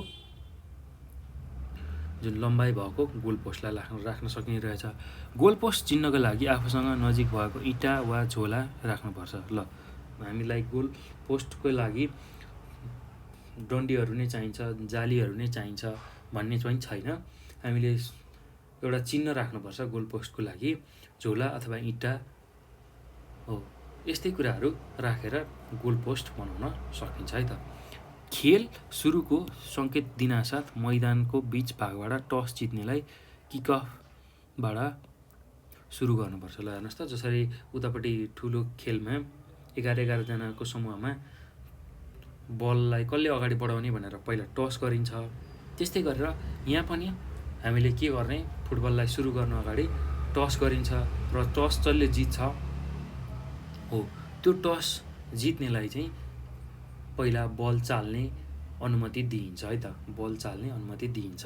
ल अब छोटो किकिङ, हेडिङ गर्दै तथा पास गर्दै गोल गर्ने प्रयास गर्नुपर्छ। छोटो हेडिङ, किकिङ गरेर पास दिने र गोल गर्ने अभ्यास गर्नुपर्छ, गोल गर्ने प्रयास गर्नुपर्छ। यस खेलमा गोलकिपर हुने छैन। ल हेर्नुहोस् त, यो खेलमा के रहेछ, गोलकिपर नबसिकन खेल्ने रहेछ, गोलकिपर नबसिकन खेल्ने रहेछ। करिब 10 मिनट जतिको समयमा जुन समूहले बढी गोल गर्छ त्यो समूह विजयी भएको घोषणा गर्नुपर्छ। ल हेर्नुहोस् त, अब गोलकिपर नरहिकन खेल्ने रहेछ। यसरी 5-7 जनाको समूह मिलाएर फुटबल खेलियो भने र 10 मिनटको समय छुट्याउने र 10 मिनटको समयमा जसले बढी गोल हान्छ, गोल छिराउँछ हो, त्यो समूहलाई नै चाहिँ हामीले विजेता घोषणा गर्ने रहेछौँ। त्यो समूहलाई हामीले विजेता घोषणा गर्ने रहेछौँ। ल, एकदम सजिलो छ भाइ बहिनीहरू, केही गाह्रो छैन। ल, अब यसरी हामी 5-7 जनाको समूह मिलाएर फुटबल खेल्न सक्ने रहेछौँ। ल, तपाईँहरूले पनि भाइ बहिनीहरू यही तरिका अपनाएर आफ्नो विद्यालयमा 5-7 जनाको समूह बनाएर अथवा आफ्नो घर नजिकैको चौरमा 5-7 जनाको 2टा समूह बनाएर फुटबललाई खेल्न सक्नुहुन्छ है त। ल, एकदम रमाइलो हुन्छ यसरी फुटबल खेल्दाखेरि। र तपाईँहरूले खेल्नु पनि भएको होला सानो उमेरमा, र अहिले पनि खेल्ने गर्ने भइरहनु भएको होला, र अब पनि खेल्दै गर्नुहोस् है। यस्तै समूह बनाएर खेल्दाखेरि रमाइलो हुन्छ। हामीलाई टिम पुगेन, मान्छे पुगेन भन्ने पनि हुँदैन र हामी सहजै फुटबल खेल्न सक्छौँ। ल, यो कुरा हामीले यसमा गऱ्यौँ। अब खेलका साधारण नियमहरू, अब यो यस्तो खालको 5-7 जनाको समूहमा खेल खेल्दा चाहिँ कस्ता खालका नियमहरू चाहिँ हामीले पालना गर्नुपर्ने रहेछ भन्दाखेरि खेल खेल्दा घचेट्न पाइँदैन। ल, खेल खेल्दाखेरि हामीले एक अर्कालाई घचेट्न पाइँदैन है त। त्यसै गरी दोस्रोमा जथाभावी जोडले हान्न पाइँदैन, जथाभावी बललाई जोडले हान्न पाइँदैन। त्यसै गरी खेल मैदानभित्र बललाई हातले छुन पाइँदैन। ल, खेल मैदान जुन छ हाम्रो, त्यो मैदानभित्र चाहिँ हामीले बलले अथवा हातलाई छुन हुँदैन। अर्थात् जुन खेल मैदान छ त्योभित्र चाहिँ बललाई हामीले हाम्रो हातले समाउन हुँदैन। त्यो कुरा हामीलाई थाहा हुनुपर्छ है त। ल, यसरी चाहिँ 5-7 जनाको समूह बनाएर चाहिँ फुटबललाई रमाइलो तरिकाले हामीले खेल्न सक्ने रहेछौँ। ल, अब फुटबलको कुरा गरिसकेपछि भाइ बहिनीहरू अब हामी बास्केटबलको बारेमा चर्चा गर्छौँ। यसको आधारभूत सिप र आधारभूत खेलहरूको बारेमा चर्चा गर्छौँ है त। ल, यहाँसम्म हामीले चर्चा गरिसक्यौँ। हामीले योभन्दा अघि भलिबल त्यसै गरी फुटबलको आधारभूत सिपहरू सिकिसकेका छौँ। अब हामी बास्केटबलको आधारभूत खेलहरू र सिपहरूको बारेमा चर्चा गर्छौँ है त। ल, के हो त यो भनेको, त्यसको बारेमा अब हामी चर्चा गर्दैछौँ। ल, एकदम सजिलो छ भाइ बहिनीहरू, केही गाह्रो छैन। ल, हेरौँ त। ल, भाइ बहिनीहरू अब बास्केटबलमा चाहिँ के छन् त आधारभूत सिपहरू, त्यसको बारेमा हामी बुझ्दैछौँ है त। ल, अब बास्केटबल खेल 5-5 जनाको 2 समूहबीच एक आयतकार कोर्टमा खेलिन्छ। ल, तपाईँहरूलाई यो त थाहा नै छ, हामीले 6 कक्षामा पनि यसको बारेमा पढिसकेका हौँ। बास्केटबलको बारेमा 5-5 जनाको 2टा समूह बनाएर एक आयतकार अर्थात् जुन रेक्टेङ्गल भन्छौँ हामी, रेक्टेङ्गुलर कोर्टमा चाहिँ यसलाई खेल्ने गर्ने रहेछौँ। कोर्टलाई 2 बराबर भागमा बाँडिएको हुन्छ। त्यो कोर्टलाई 2टा बराबर भागमा बाँडिएको हुन्छ। दुवै कोर्टको अन्तिम रेखा पछाडि एउटा ब्याक बोर्ड राखिएको हुन्छ, त्यसमा बास्केट झुन्डाइएको हुन्छ। ल, हेर्नुहोस् त के गर्ने रहेछ, एउटा आयतकार कोर्टमा खेल्ने रहेछ बास्केटबललाई जहिले पनि, र कोर्टको दुवै भाग चाहिँ बराबर हुने रहेछ, 2टै भाग बराबर हुने रहेछ। र कोर्टको जुन अन्तिम रेखा छ हो, अन्तिम रेखाको पछाडिपट्टि चाहिँ एउटा के हुने रहेछ, ब्याकबोर्ड हुने रहेछ, र त्यो ब्याकबोर्डमा नै बास्केटलाई झुन्डाइएको हुने रहेछ, र त्यही बास्केटभित्र चाहिँ हामीले बललाई छिराउनु पर्ने हुन्छ है त। हो, त्यसरी चाहिँ बास्केटबल हामी खेल्ने रहेछौँ। ल, अब हेर्नुहोस् त, अब कसरी खेल सुरु हुने रहेछ, के गर्ने रहेछ, खेलका चरणहरू के रहेछन्, त्यसको बारेमा अझै चर्चा गरौँ।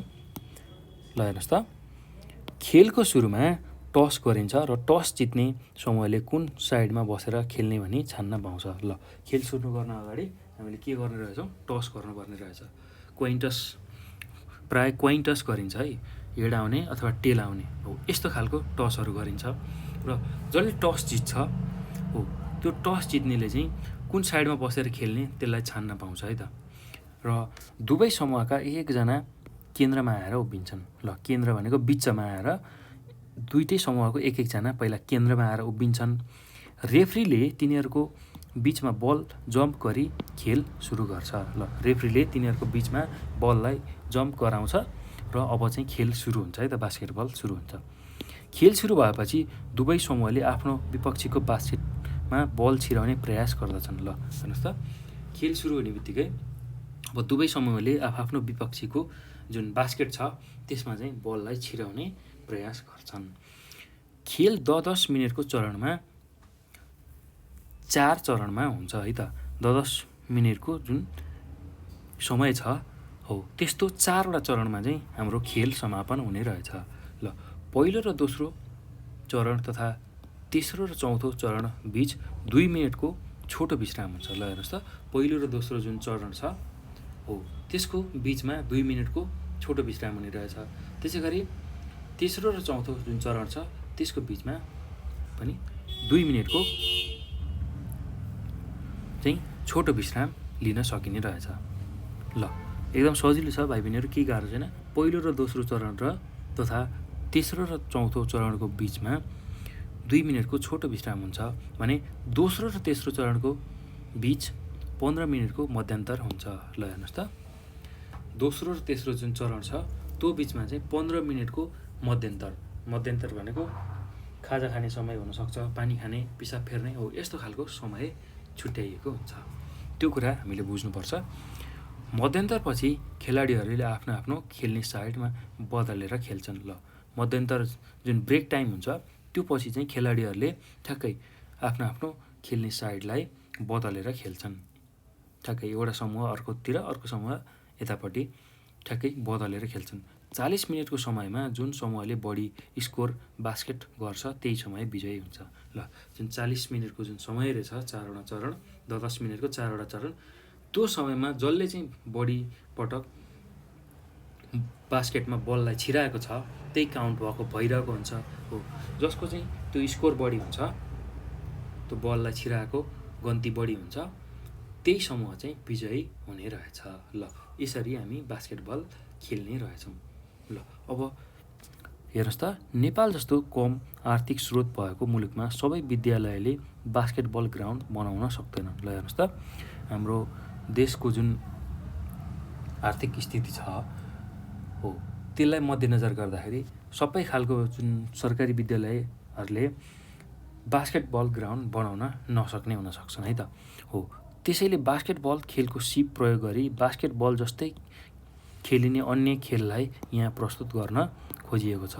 ल यो खेलको अभ्यासले बास्केटबल खेल्नमा मद्दत मिल्छ।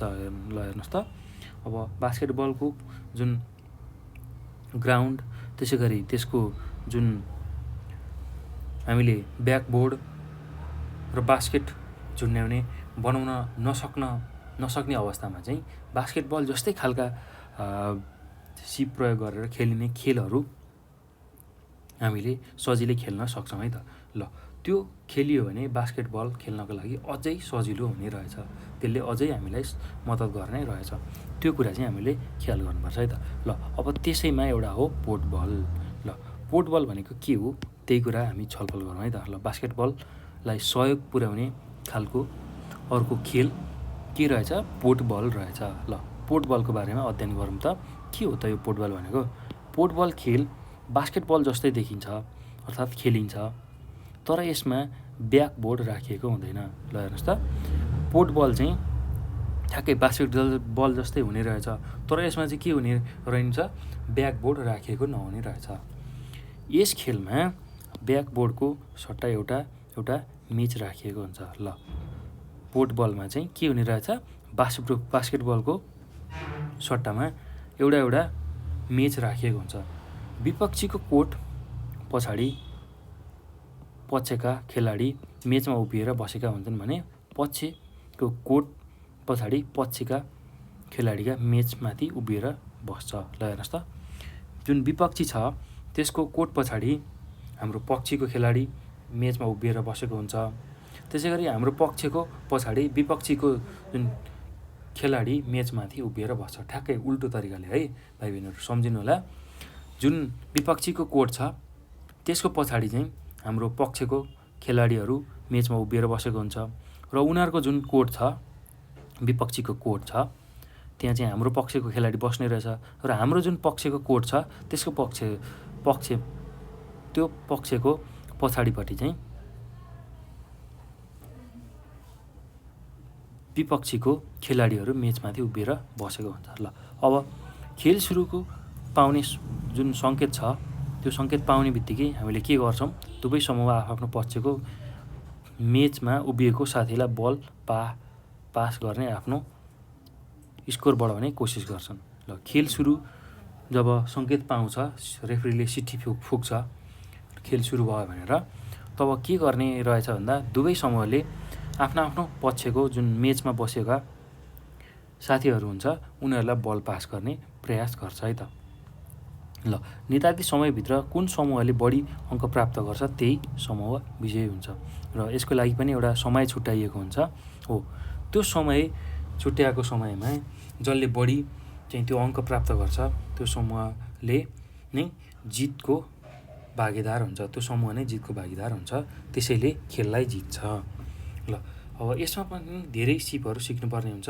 यहाँ हामी अन्डरह्यान्ड पास र ओभरहेड पासको अभ्यास गर्छौँ। ल यस्तो खालको यो फुटबल खेल्न भने हामीलाई केही सिपहरू सिक्नुपर्ने हुने रहेछ। ल अब त्यही सिपहरू के हुन् त त्यसलाई हामी चर्चा गर्दैछौँ है त। ल त्यसमा दुईवटा सिप विशेष गरेर अन्डरह्यान्ड पास र ओभरहेड पासको अभ्यास चाहिँ हामीले गर्ने रहेछौँ। ल अब त्यही कुरालाई चर्चा गरौँ। हेर्नुहोस् त, अन्डरह्यान्ड पास। ल अन्डरह्यान्ड भनेको हात मुनिबाट पास दिने भनेर सामान्य रूपमा बुझ्न सक्छौँ है त। अन्डरह्यान्ड पास खास गरेर फुटबलमा स्कोर गर्न प्रयोग गरिन्छ। ल हेर्नुहोस् त कसरी प्रयोग गर्ने रहेछ भन्दाखेरि, किन प्रयोग गर्ने रहेछ भन्दाखेरि जब पोटमा बल स्कोर गर्नको लागि यसको प्रयोग हामी गर्ने रहेछौँ। यसका लागि एक हात या दुवै हात प्रयोग गरी पास गर्न सकिन्छ। ल एक हातले मात्रै पनि बललाई पास गर्न सक्ने रहेछौँ अथवा दुईटै हात प्रयोग गरेर पनि हामीले बललाई पास गर्न सक्ने रहेछौँ। ल त्यसै गरी अब ओभरहेड पास। ल ओभरहेड पास चाहिँ कसरी गर्न सकिने रहेछ भन्दा ओभरहेड पास टाउको माथिबाट जुन टाढाको साथीलाई बल पास गर्न बढी प्रयोग गरिन्छ। टाउको माथिबाट चाहिँ बललाई पास गर्नको लागि हो यस्तो खालको सिपको प्रयोग गरिन्छ है त। ल यो पनि एक हात या दुवै हातको प्रयोग गरी गर्न सकिन्छ र ओभरहेड टाउकोभन्दा माथिबाट पास दिने काम पनि एउटा हात अथवा दुवै हात प्रयोग गरेर हामीले गर्न सक्ने रहेछौँ। ल अब त्यस्तै भलिबल हामीले चर्चा गरिछौँ, फुटबल चर्चा गरिछौँ र त्यसै गरी बास्केटबलको पनि हामी चर्चा गरिरहेछौँ र त्यसमा पनि हामीले बास्केटबल जस्तै खालको भर्खरै एउटा फुटबलको चर्चा गऱ्यौँ र अब हामी डज बल, अर्को खालको डज बलको पनि चर्चा गर्छौँ है त। ल डज बलको पनि हामी चर्चा गर्छौँ। ल हेर्नुहोस् त डज बल के हो त यो डज बल भनेको, अब त्यसको बारेमा हामी बुझौँ। ल हेर्नुहोस् त डज बल। ल बलले हानेर र छलेर खेल्ने खेल नै डज हो, डज बल हो। ल हेर्नुहोस् त बलले हान्ने र छल्ने, जसले बल हानिरहेको हुन्छ र अर्कोले त्यसलाई छलिरहेको हुन्छ, हो त्यस्तो खालको जुन खेल छ त्यसलाई हामी डज बल भनेर भन्छौँ। यसले बल फाल्ने र छल्ने सिपको विकास गर्छ। ल यसले के गर्ने रहेछ, बल फाल्ने र बललाई छल्ने सिपको विकास गर्छ। कहिलेकाहीँ साथीले पास दिएको बल समाउनु पर्ने भएकाले यो खेलले समाउने अभ्यास पनि गराउँछ। ल हेर्नुहोस् त कहिलेकाहीँ के हुने रहेछ, साथीले जुन बल पास दिन्छ हो त्यसलाई समाउनु पर्ने हुनसक्छ, त्यति बेला चाहिँ फेरि यसले समाउने खालको जुन सिप छ, समाउने खालको अभ्यास छ त्यसको पनि विकास गराउँछ। ल अब त्यसैले यो खेललाई बल खेलेको सहायक खेलका रूपमा पनि लिइन्छ। ल त्यसैले यो खेललाई बल खेलको सहायक खेलका रूपमा पनि लिइन्छ। यहाँ हामी बलले हान्ने, छल्ने र पास गर्ने सिपहरूको अभ्यास गर्नेछौँ। ल अब पहिला हान्ने र छल्ने कसरी गरिन्छ र पास कसरी गरिन्छ त्यही बारेमा चर्चा गरौँ है त। ल भाइ बहिनीहरू, ल हामी डज बल भन्ने जुन रमाइलो खालको खेल छ त्यसलाई चर्चा गरिरहेछौँ है त। ल त्यसमा अब हान्ने र छल्ने जुन सिप छ त्यो कसरी गर्न सकिन्छ त्यसलाई बुझौँ है। ल अब हेर्नुहोस् त हान्ने र छल्ने एकदम सजिलो छ भाइ बहिनीहरू, केही गाह्रो छैन। ल बलले हान्दा एउटा हात या दुवै हात प्रयोग गर्न सकिन्छ। हेर्नुहोस् त बलले हान्नु पऱ्यो भने के गर्न सकिने रहेछ, एउटा हात अथवा दुवै हात प्रयोग गर्न सकिने रहेछ। यसमा छल्नेले पनि सोही अनुसार आफ्नो शरीरको सन्तुलनलाई कायम गर्दै छल्ने या समाउने भन्ने कुरा तुरुन्त निर्गल गर्नुपर्ने हुन्छ। ल हेर्नुहोस् त हामीले के गर्न सकिरहेछ, हामीले बलले हान्दाखेरि दुवै हातको प्रयोग गर्न सक्ने रहेछौँ। त्यसै गरी अब छल्नेले पनि कसरी आफ्नो टेक्निक अनुसार आफ्नो तरिका अनुसार छल्न सक्ने रहेछ, आफ्नो शरीरलाई सन्तुलन कायम गर्दै छल्ने वा समाउने भन्ने कुरा तुरुन्त निर्गल गर्नुपर्ने हुन्छ। डजको अर्थ झुक्क्याउनु हो। ल हेर्नुहोस् त बल हामीले हान्यौँ, त्यसलाई छल्ने अथवा समाउने कुरा चाहिँ तुरुन्त निर्गल गर्नुपर्ने हुन्छ। र डज भन्ने बित्तिकै झुक्क्याउने भनेर बुझ्ने रहेछौँ हामीले। ल त्यसैले अगाडि या पछाडि जताबाट पनि खेलाडीले झुक्क्याउन सक्छन्। ल झुक्क्याएर बल हान्न सक्छ, त्यसैले सतर्क भएर बस्ने, त्यो बललाई समात्ने अथवा बललाई छल्ने हो। त्यो डज खेलमा चाहिँ विशेष गरेर हानेको बललाई छल्ने हो, त्यो अभ्यास गरिन्छ। ल अब छल्ने भनेको बित्तिकै जुन झुक्क्याएर हान्ने छ हो त्यसलाई छल्न सक्नु पर्यो, त्यति चाहिँ हामीले गर्नुपर्छ है त भाइ बहिनीहरू। ल अब अर्को जुन अभ्यास छ, अर्को सिप छ, त्यो भनेको पास। ल डज बलमा पासको सिप पनि त्यत्तिकै महत्त्वपूर्ण हुन्छ। ल जसरी छल्ने अभ्यासको महत्त्वपूर्ण आफ्नो ठाउँमा छ, त्यस्तै डज बलमा चाहिँ पास सिपको पनि त्यत्तिकै ठुलो महत्त्वपूर्ण भूमिका छ है त। किनभने जति हाने पनि बल छल्ने भएपछि साथीहरूबीच समन्वय कायम गरेर पास खेल्दै विपक्षीलाई आउट गर्न सकिन्छ। ल हेर्नुहोस् त हामीले बल हान्दै गऱ्यौँ तर उसले छलेको गर्यो भने ऊ कहिले पनि आउट हुँदैन।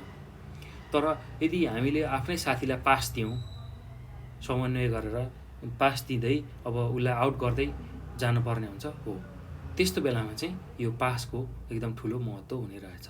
ल अब सिधै हामीले आउट गर्न नसक्ने रहेछौँ विपक्षीलाई, त्यसको लागि पास गर्दै आफ्नो साथीलाई बल दिँदै पास गर्दै र विपक्षीलाई आउट गर्न सकिने रहेछ। ल एकदम सजिलो छ भाइ बहिनीहरू। ल अब यो पछि हामी अर्को खेलको बारेमा चर्चा गरौँ है, कबड्डी। ल कबड्डीको बारेमा चर्चा गरौँ। ल हेर्नुहोस् त के हो कबड्डी, कसरी खेलिन्छ, ल त्यसकै बारेमा अब हामी अध्ययन गर्दैछौँ। ल कबड्डी, ल हेर्नुहोस् त अब कबड्डी कसरी खेलिने रहेछ भन्दा कबड्डी 7-7 जनाको दुई समूहबीच खेलिने खेल हो। 7-7 जनाको दुईवटा समूह बनाएर खेलिने खेल हो। दुई समूहमध्ये पालैपालो एउटा समूह रेडर र अर्को समूह एन्टी रेडर भई खेल्दछन् र त्यो दुई समूहमा एउटा रेडर हुने रहेछ, अर्को एन्टी रेडर हुन्छ। ल अब खेलको सुरुमा टस गरिन्छ। ल खेल सुरु गर्न अगाडि टस गरिन्छ। टस जित्ने समूहले रेडर वा साइड छान्न पाउँछ। ल टस जित्ने समूहले रेडर वा साइड छान्न पाउँछ, त्यो कुरा हामीले बुझ्नुपर्छ। रेफ्रीको सङ्केतमा रेडर समूहले एकजना रेडरलाई विपक्षीको कोर्टमा पठाउँछ। जुन रेडर समूह एउटा पक्षीलाई रेडर भनिन्छ, अर्कोलाई एन्टी रेडर भनिन्छ है त, त्यो कुरा हामीले बुझ्नुपर्छ।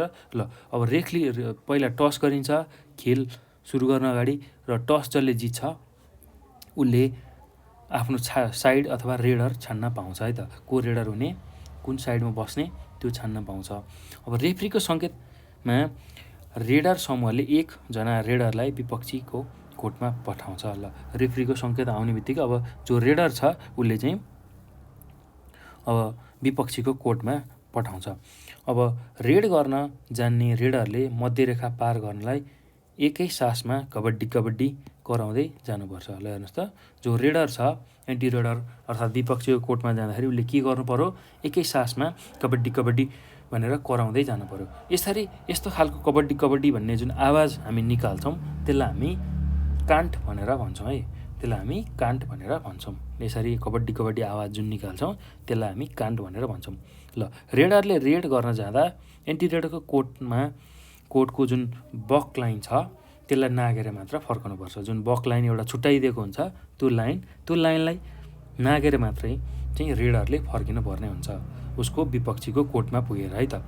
ल फर्कनुपर्छ या एन्टी रेडरलाई छोएर फर्कनुपर्छ। ल हेर्नुहोस् त जो रेडर छ ऊ विपक्षीको कोर्टमा गइरहेछ भने उसले के गर्नु पर्यो, त्यहाँ एउटा बक लाइन हुन्छ, त्यो बक लाइनलाई या त नागेर आउनु पर्यो या त्यहाँ भएको जुन विपक्षी छ त्यो मध्ये एकजनालाई दुईजनालाई कतिजनालाई छुन सकिन्छ छोएर आउनु पर्यो। ल अन्यथा रेडर आउट हुन्छ। ल यसरी त्यो गर्न सकेन भने रेडर आउट हुन्छ र एन्टी रेडरले 1 अङ्क प्राप्त गर्छ र बकलाइन हामीले पार गर्नै पर्यो। यदि बकलाइन पार गर्न सकिएन भने के गर्न सकिने रहेछ, अर्को एन्टी रेडरलाई छोएर फर्कन पर्ने रहेछ। यसरी यो काम गर्न सकिएन भने रेडर आउट हुन्छ, जो कबड्डी भन्दै गएको छ त्यो आउट हुन्छ र एन्टी रेडरले चाहिँ ठ्याक्क 1 अङ्क प्राप्त गर्ने रहेछ। ल यदि रेडरले कसैलाई छोएर कान्ट नोट टुटाउँदै आफ्नो कोर्टमा फर्कन सक्यो भने जतिजनालाई छोएको छ ती सबै आउट हुन्छन्। ल हेर्नुहोस् त, यदि रेडरले अब कसैलाई छोएर कान्ट नोट टुटाउँदै कबड्डी भन्दै त्यो नछुटाउँदै आफ्नो कोर्टमा फर्कन सक्यो भने त्यसले जतिजनालाई छोएको छ एन्टी रेडर अर्थात् विपक्षीय कोर्टमा गएर जतिजनालाई छोएको छ त्यो सबै आउट हुन्छन्। ल कस्तो रमाइलो रहेछ हेर्नुहोस् त। र रेडरले अब एन्टी रेडरको जुन समूह छ अर्थात् खेलाडीहरू छन् तिनीहरूलाई कुनै एकजनालाई छोयो अथवा 2 जनालाई 3 जनालाई सबैलाई छोएर चाहिँ आफ्नो पक्षमा आफ्नो कोर्टमा फर्कियो भने चाहिँ त्यो जसलाई छोएको छ ती सबै आउट हुने रहेछन्। ल यो कुरा हामीले बुझ्नुपर्छ। र जतिजना आउट भएका छन् रेडर समूहले त्यति सङ्ख्यामा अङ्क पाउँछ, जतिजना आउट भएको छन् त्यति नै उनीहरूले सङ्ख्या पाउने रहेछ। ल हेर्नुहोस् त, अब यहाँ एउटा कबड्डीको कोर्टको चित्र दिएको छ, कसरी कुन कति मिटरको के सबै कुरा यहाँ कबड्डीको राम्रो कोर्ट दिएको छ। ल हेर्नुहोस् त, हामीले यहाँ जुन बिचको लाइन यहाँ हुन्छ हो, अब यहाँ बक लाइन हुन्छ, यहाँ चाहिँ खेलाडीहरू एउटामा रेडर एउटामा एन्टी रेडर बसिरहेका हुन्छन्। अब यहाँबाट हामी बिस्तारै जाने हो अनि यो बक लाइन पार गरेर हामी फर्कनु पर्ने हुन्छ। बक लाइनमा यहाँ भएका जो हुन्छन् उनीहरूलाई छोएर हामी आफ्नो कोर्टमा फर्किनु पर्ने हुन्छ। तब मात्र हामी अरूलाई आफ्नो रेडर एन्टी रेडरलाई आउट गर्न सक्छौँ र अङ्क हासिल गर्न सक्छौँ है त। ल यो कुरा हामीले बुझ्नुपर्छ। ल कबड्डी खेल राम्ररी खेल्नका लागि यसका विभिन्न सिपहरूको अभ्यास गर्नुपर्छ। हामी यहाँ डजिङ र किकिङको अभ्यास गर्छौँ। ल डजिङ र किकिङको अभ्यास गर्छौँ। ल हेर्नुहोस् त, अब डजिङ भनेको के हो र किकिङ भनेको के हो त्यसलाई हेरौँ है त, त्यसलाई बुझौँ। ल एकदम सजिलो छ भाइ बहिनीहरू, केही गाह्रो छैन। ल अब यो भइसकेपछि ल हेर्नुहोस् त, अब 1 नम्बरमा डजिङ के हो त? यो डजिङ भनेको त्यसलाई बुझौँ है। ल हेर्नुहोस् त, डजिङ रेडरले प्रयोग गर्ने आक्रामक सिप हो। ल हेर्नुहोस् त, रेडर भनेको जो पहिला गएर विपक्षीको कोर्टमा कबड्डी भन्दै जान्छ हो, त्यसले चाहिँ प्रयोग गर्ने आक्रामक सिप रहेछ। यसमा एन्टी रेडरलाई झुक्क्याउने काम गरिन्छ। ल जो रेडर एन्टी रेडरको पक्षमा गएको हुन्छ, कोर्टमा गएको हुन्छ, त्यति बेला चाहिँ उसले डजिङ भन्ने सिप प्रयोग गर्ने रहेछ, जसमा चाहिँ उसले एन्टी रेडरलाई झुक्क्याउने गर्ने रहेछ। यस क्रियाले एन्टी रेडरलाई अलमलमा पारी अङ्क लिन सजिलो हुन्छ। ल हेर्नुहोस् त, झुक्क्याएर जुन एन्टी रेडर छ, रेडरले एन्टी रेडरलाई झुक्क्याएर अङ्क लिन सक्ने रहेछ यो डजिङ सिप प्रयोग गरेर। ल डजिङ गर्दा रेडरले एकातिर आक्रामक गरे जस्तो गरी अर्कोतिर आक्रमण गर्दछ। यसको लागि शारीरिक चालमा छरिदोपन आउनुपर्छ। ल हेर्नुहोस् त, एकतिर छोला जस्तो एकतिर एउटालाई छुङ्ला जस्तो गरेर अर्कोतिर अर्कोलाई छोएर चाहिँ फर्किने गर्छ है त। यस्तो खालको सिप चाहिँ प्रयोग गर्न सक्छ है त रेडरले एन्टी रेडरको कोर्टमा जाँदाखेरि। एकातिर छुङ्ला जस्तो एउटालाई समाउला जस्तो गरिरहेको बेलामा अर्कोलाई समाएर अर्थात् अर्कोलाई छोएर चाहिँ हामी आफ्नो कोर्टमा फर्कने गर्छौँ। यस्तो खालको टेक्निक, यस्तो खालको चाललाई हामी डजिङ भनेर भन्छौँ है त। ल अब यसको लागि एकदम छिटो हामी आफ्नो छिटो छरितो शरीरलाई चलाएर यो खालको आक्रामक सिप हामी प्रयोग गर्न सक्ने रहेछौँ। ल यति कुरा चाहिँ हामीले डजिङमा बुझ्नुपर्छ है भाइ बहिनीहरू। ल अब किकिङ। ल अर्को कुरा के रहेछ भन्दाखेरि किकिङ। ल रेडरले प्रयोग गर्ने जुन सिपहरूमध्ये किकिङ पनि एक हो। ल किकिङ पनि एक हो। कहिलेकाहीँ हातले भेट्टाउन नसक्ने एन्टी रेडरलाई किकिङ गर्दा गोडाले छुन सकिन्छ। ल यसरी हामी यो सिप प्रयोग गर्न सक्ने रहेछौँ कबड्डीको लागि किकिङ।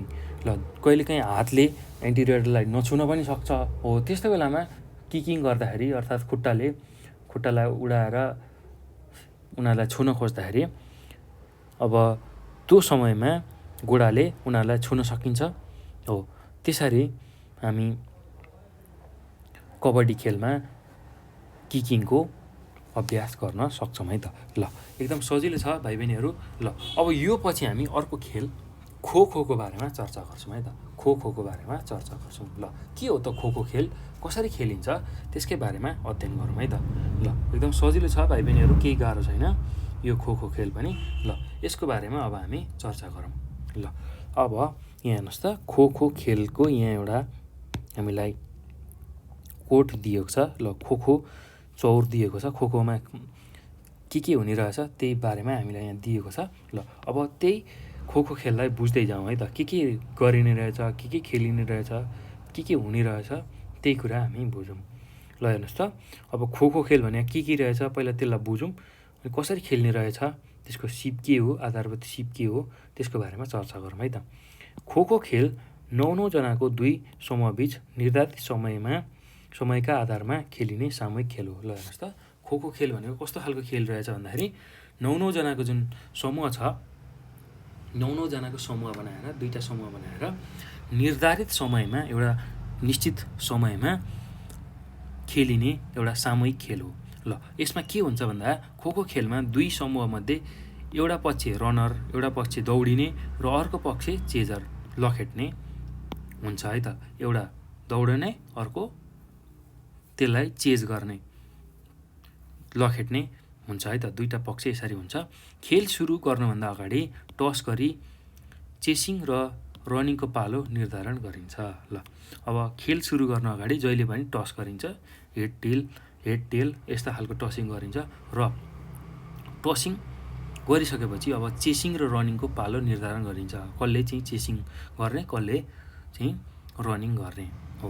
अब खेल सुरु गर्न चेसिङ समूहका 8 जना खेलाडीहरू ग्राउन्डको बिचमा कोरिएको वर्गमा एकपछि अर्को विपरीत दिशा फर्केर बसेका हुन्छन् भने एकजना एक्टिभ चेसर काठको खम्बा नजिकै उभिएर बसेको हुन्छ। ल, हेर्नुहोस् त, अब यहाँ तपाईँहरूले देख्न सक्नुहुन्छ यस्तो खालको जुन देखाइएको छ हो। यसमा चाहिँ के बस्ने रहेछ भन्दाखेरि अब खेल सुरु भइसकेपछि चेसिङ समूह छ जो चाहिँ एउटा छल्ने, एउटा दौडने हो। अब हेर्नुहोस् त, जुन चेसिङ समूहका 8 जना खेलाडीहरू ग्राउन्डको बिचमा कोरिएको जुन वर्गहरू छ त्यसमा बस्ने रहेछन्। अब एकजना चाहिँ अर्को विपरीत दिशातिर फर्केर एकजना जुन एक्टिभ चेसर छ त्यो चाहिँ काठको खम्बा नजिकै उभिएर बसेको हुन्छ। यहाँनिर काठको खम्बा हुन्छ कुनै ठाउँमा हो। अब त्यहाँ बस्ने रहेछ र अब यहाँ बस्दाखेरि कसरी बस्ने रहेछन् यो 8 जना जुन समूहको चेसिङ गर्ने खेलाडीहरूभन्दा ठ्याक्कै उल्टो। एउटा यता फर्केको छ भने अर्को यता फर्किने, अर्को यसरी ठ्याक्क उल्टो तरिकाले फर्केर बस्ने रहेछन्। ल, ठ्याक्कै उल्टो तरिकाले फर्केर बस्ने रहेछन् चेसिङ गर्ने जुन समूह छ। त्यसपछि ग्राउन्डको बिचमा त्यसरी बसिसकेपछि एकजना एक्टिभ चेसर चाहिँ काठको खम्बा नजिक उभिएर बसेको हुन्छ। अब रनरहरू 3 जनाको समूहमा हुन्छन्। ल, रनरहरू जो दौडिने हुन्छन् त्यो 3 जनाको समूहमा हुन्छन्। सुरुमा पहिला 3 जनाको खेलाडीहरू खेल मैदानमा पस्छन्। ल, 3 जना चाहिँ रनरहरू हुने रहेछ। पहिला यहाँ खेल मैदानमा 3 जना चाहिँ पस्ने रहेछन्। ल, यो कुरा हामीले बुझ्नुपर्छ है त। 3 जना यसरी पस्ने रहेछन्। ल, अब रेफ्रीको सङ्केत पाउनासाथ एक्टिभ चेसरले रनरहरू छुनको लागि लखेट्ने प्रयास गर्छ। ल, रेफ्रीको सङ्केत पाउनासाथ जो एक्टिभ चेसर छ त्यो एउटा खम्बामा बसिरहेको हुन्छ, खम्बा नजिक उभिएर। उसले चाहिँ त्यो दौडिँदै आउने जुन व्यक्तिहरू छन् हो, रनरहरू, त्यसलाई छुनको लागि लखेट्ने प्रयास गर्छ। यस क्रममा रनरहरू खेल मैदानभित्र जहाँ चाहिँ दौडन पाउँछन्, तर चेसरहरू सेन्ट्रल लेन नागेर जान वा दिशा बदलेर लखेट्न पाउँदैनन्। ल, हेर्नुहोस् त, अब यस्तो क्रममा चाहिँ के हुने रहेछ, जो रनरहरू खेल मैदानभित्र छिरेका छन् उनीहरू चाहिँ जताततै दौडिन पाइने रहेछ। तर जो चेसरहरू छ उनीहरू चाहिँ जुन सेन्ट्रल लेनमा बसेका छन् त्यो बिचको लाइनमा हो त्यो नागेर जान वा दिशा बदलेर लखेट्न नपाउने रहेछन्। ल चेसरहरूलाई अर्को साइडमा जानुपर्ने या दिशा बदल्नु परेमा पोस्ट घुम्नुपर्छ या पोस्ट लाइन नागेर फर्कनुपर्छ। हेर्नुहोस् त, अब जो चेसरहरू छ हो त्यसलाई चाहिँ अब अर्को साइडमा जानु पर्यो। चेसरहरूलाई अर्को साइडमा जो चेसरहरू छन् तिनीहरूलाई अर्को साइडमा जानु पर्यो भने हामीले के गर्नुपर्ने छ, दिशा बदल्नु पर्ने रहेछ। र दिशा बदल्न पोस्टलाई घुम्ने अथवा पोस्ट लाइन नागेर फर्कनु पर्ने रहेछ। त्यो कुरा हामीले बुझ्नुपर्छ है। ल अब के हुन्छ त भन्दा एक्टिभ चेसरले अर्को साइडमा गएर लखेट्नको लागि वर्गमा आफूतिर पिठ्यु फर्काएर बसेको हुन्छ। ल एक्टिभ चेसरले अर्को साइडमा गएर ठ्याक्कै अर्को साइडमा गएर लखेट्नको लागि वर्गमा आफूतिर पिठ्यु फर्काएर ठ्याक्कै आफूतिर पिठ्यु फर्काएर बसेको हुन्छ। आफ्नो साथीलाई खो दिँदा मुखले खो आवाज निकाल्नुपर्छ र साथीलाई हातले सँगै छुनुपर्छ। यसरी खो दिनुको अर्थ लखेट्ने पालो फेर्नु हो। ल एउटाले एउटा दौडिरहेको हुन्छ, अर्को लखेट्ने, यस्तो खालको खेल हामी खेलिरहेको हुन्छौँ। अब एक्टिभ चेसरले अर्को साइडमा गएर लखेट्नको लागि के गर्नुपर्छ, आफूतिर पिठ्यु फर्काएर बसेको जुन साथी छ त्यसलाई खो दिन्छ। खो दिँदाखेरि मुखले खो भनेर भन्छ र सँगै यसको साथसाथै उसको हातलाई पनि उसले छुनुपर्ने हुन्छ है त। यसरी खो दिनेले, यसरी खो जुन दिइन्छ त्यसले चाहिँ के जनाउँछ भन्दा लखेट्ने पालो अब फेरियो भनेर जनाउँछ है त। अब खो पाइसकेपछि के हुन्छ त, खो पाइसकेपछि खो पाउने खेलाडी जुरुक्क उठेर एक्टिभ चेसर भई रनरलाई लखेट्न जान्छ। ल जसले खो पाउँछ, जसलाई खो दिइन्छ र खो पाएको व्यक्ति चाहिँ एक्टिभ चेसर हुन्छ, लखेट्ने मान्छे हुन्छ, एक्टिभ लखेट्ने मान्छे, र जो दौडिरहेछ रनर त्यसलाई लखेट्न जान्छ र पहिलेको एक्टिभ चेसर उक्त खाली वर्गमा आएर बस्छ। ल जसले खो दिएको छ एक्टिभ चेसरले र जसले खो पाएको छ तिनीहरू दुईजना मात्र अदल बदल हुने रहेछन्। र पहिला जो बसिरहेको थियो जसले खो पाएको छ त्यो उठेर एक्टिभ चेसर हुने रहेछ र पहिला जो एक्टिभ चेसर थियो त्यो आएर त्यही भर्खरै जो एक्टिभ चेसर भएको छ, जसलाई खो दिएको छ उसको ठाउँमा बस्ने रहेछ। ल यो कुरा हामीले बुझ्नुपर्छ। ल अब रनरहरू दौडिने क्रममा हेर्नुहोस् त, अब एक्टिभ चेसरले कुन रनरलाई छोएमा उक्त रनर आउट हुन्छ र चेसर समूहले 1 अङ्क पाउँछ। ल अब यसरी खाली ठाउँमा बसिसकेपछि अब जो एक्टिभ चेसर छ त्यसले कुनै रनरलाई छोएमा उक्त रनर आउट हुन्छ र चेसर समूहले 1 अङ्क पाउँछ। ल हेर्नुहोस् त, जो एक्टिभ चेसर भइरहेछ उसले चाहिँ त्यो रनरलाई ठ्याक्क भेटायो भने अब त्यो रनर आउट हुन्छ र त्यो समूहले के पाउँछ, 1 अङ्क पाउँछ। रनरहरू दौडने क्रममा साइड लाइन र एन्ड लाइन बाहिर जान पाउँदैनन् र त्यसो भएमा आउट मानिन्छ। ल जो दौडिने मान्छेहरू छ त्यो चाहिँ साइड लाइन र एन्ड लाइन बाहिर जान पाउँदैनन्। जुन साइडको लाइन छ त्यो एउटा जुन लाइन छुट्याइएको हुन्छ त्यो लाइनभन्दा बाहिर जान पाउँदैन, त्यो लाइनभित्रै उनीहरू दौडनु पर्ने हुन्छ। त्यसो भएमा यदि लाइन बाहिर गएमा उनीहरू आउट मानिन्छन् है त। त्यो कुरा हामीले बुझ्नुपर्छ। ल अब अर्को कुरा के यहाँ यसमा बुझ्नुपर्छ भन्दा हेर्नुहोस् त, पहिले 3 जना रनर आउट भएमा लगत्तै दोस्रो 3 जना रनर खेल मैदानमा पस्नुपर्छ। ल पहिला 3 जना रनर जो छिरेका छन् तिनीहरू आउट भयो भने लगत्तै अब अर्को समूहको 3 जना खेल मैदानमा पस्नुपर्छ। दोस्रो 3 जना आउट भएमा फेरि तेस्रो 3 जना चाहिँ त्यो खेल मैदानमा पस्नुपर्ने रहेछ। त्यसै गरी तेस्रो 3 जना पनि आउट भएमा फेरि पहिलो 3 जना खेल मैदानभित्र पस्छन्। ल तेस्रो 3 जना पनि आउट भएमा फेरि पहिलो 3 जना जो छ त्यही खेल मैदानभित्र पस्छन्। यसरी 9 मिनेटसम्म खेल चलिरहन्छ। यसरी 9 मिनेटसम्म खेल चलिरहन्छ। ल अब यो कुरा हामीले बुझ्नुपर्छ। अब 9 मिनेट सकिएपछि, यसरी 9 मिनेट सकिएपछि दुवै समूहको 1-1 पालो सकिन्छ। 9 मिनेट सकिने बित्तिकै दुवै समूहको 1-1 पालो सकिन्छ र 5 मिनेटको छोटो मध्यन्तर हुन्छ। र यसरी एउटा पालो सकिसकेपछि 9 मिनेटको दुवै समूहको एउटा पालो सकेपछि 5 मिनेटको चाहिँ एउटा ब्रेक हुने रहेछ, मध्यन्तर हुने रहेछ। उक्त मध्यन्तर अवधिभित्र पहिलेको पालोमा रनर भएको समूह चेसर भई र चेसर समूह रनर भई खेल्छ। ल ठ्याक्कै उल्टो हुने रहेछ। जो पहिला रनर भएको थियो त्यो चेसर भएर खेल्ने रहेछ र पहिला जो चेसर भएको थियो त्यो चाहिँ अब रनर भएर खेल्ने रहेछ। दोस्रो 9 मिनटको पालो पनि सकेपछि एक पारी सकेको मानिन्छ। ल हेर्नुहोस् त, दोस्रो 9 मिनट पनि सक्यो भने अब हामीले त्यसलाई के भन्ने रहेछौँ, एक पारी सकेको मानिन्छ र 9 मिनटको मध्यन्तर फेरि हुने रहेछ। ल अब मध्यन्तर पछि फेरि सुरुमा जस्तै चेसर र रनर भएर ठ्याक्कै खेल्न सुरु हुन्छ। सुरुको जस्तै चेसर र रनर भएर फेरि खेल्न सुरु हुने रहेछ। ल खेलका क्रममा 2 पटक रनर र 2 पटक चेसर भएर खेल्छन्। खेलको क्रममा 2 पटक रनर र 2 पटक चेसर भएर खेल्ने रहेछन्। ल पुरा खेल खेलिसक्दाखेरि 2 पटक रनर हुने रहेछन् उनीहरू र 2 पटक चेसर भएर चाहिँ त्यो खेललाई खेल्ने रहेछन्। यसरी 2 पालो चेसिङमध्ये जुन समूहले बढी अङ्क प्राप्त गर्यो त्यही समूह विजेता हुन्छ। ल हेर्नुहोस् त, यसरी 2-2 समूह बनाउने रहेछन्। 2 समूहमा 2 चोटि उनीहरू रनर 2 चोटि चेसर हुने रहेछ। यसरी पालो पालो चेसिङ गर्दाखेरि जुन समूहले चाहिँ बढी अङ्क प्राप्त गरेको छ त्यसलाई चाहिँ हामी विजेता घोषणा गर्ने रहेछौँ। ल अब खो खेल राम्ररी सिक्नका लागि यसका विभिन्न सिपहरूको अभ्यास गर्नुपर्छ। यहाँ केही सिपहरूको अभ्यास हामी गर्नेछौँ। ल अब कस्तो खालको सिप छ त्यसलाई हेरौँ है त। अब हेर्नुहोस् त, पहिलो सिप छ छल्ने।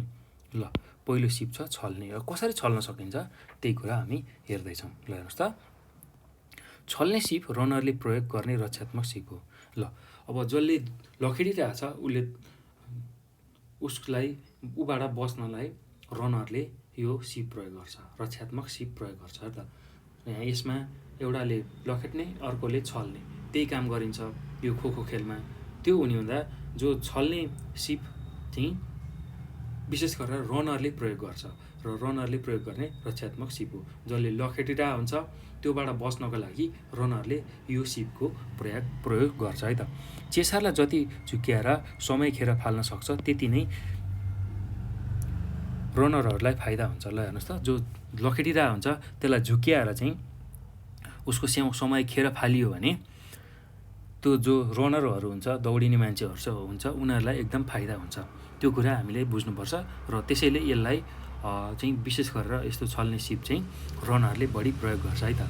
यसका लागि अगाडि गए जस्तो गरी अर्कै दिशामा जाने तथा चेसरलाई दिशा बदल्न बाध्य बनाउने जस्ता कार्य गर्नुपर्छ। ल हेर्नुहोस् त कसरी गर्न सकिने रहेछ छल्दाखेरि। अब अगाडि गए जस्तो गरी अर्कै दिशामा गइदिने। त्यो भयो भने जसले लखेटिरहेछ ऊ झुक्किएर उसलाई भेटाउन सक्दैन र उसले पनि त्यो दिशा बदल्न बाध्य हुनुपर्छ। ल यो कुरा चाहिँ हामीले गर्न सक्ने रहेछौँ। ल हेर्नुहोस् त, यहाँ ठ्याक्क अब यहाँ रनर एउटा कुदिरहेछ। हेर्नुहोस् यहाँ रनर कुदिरहेछ।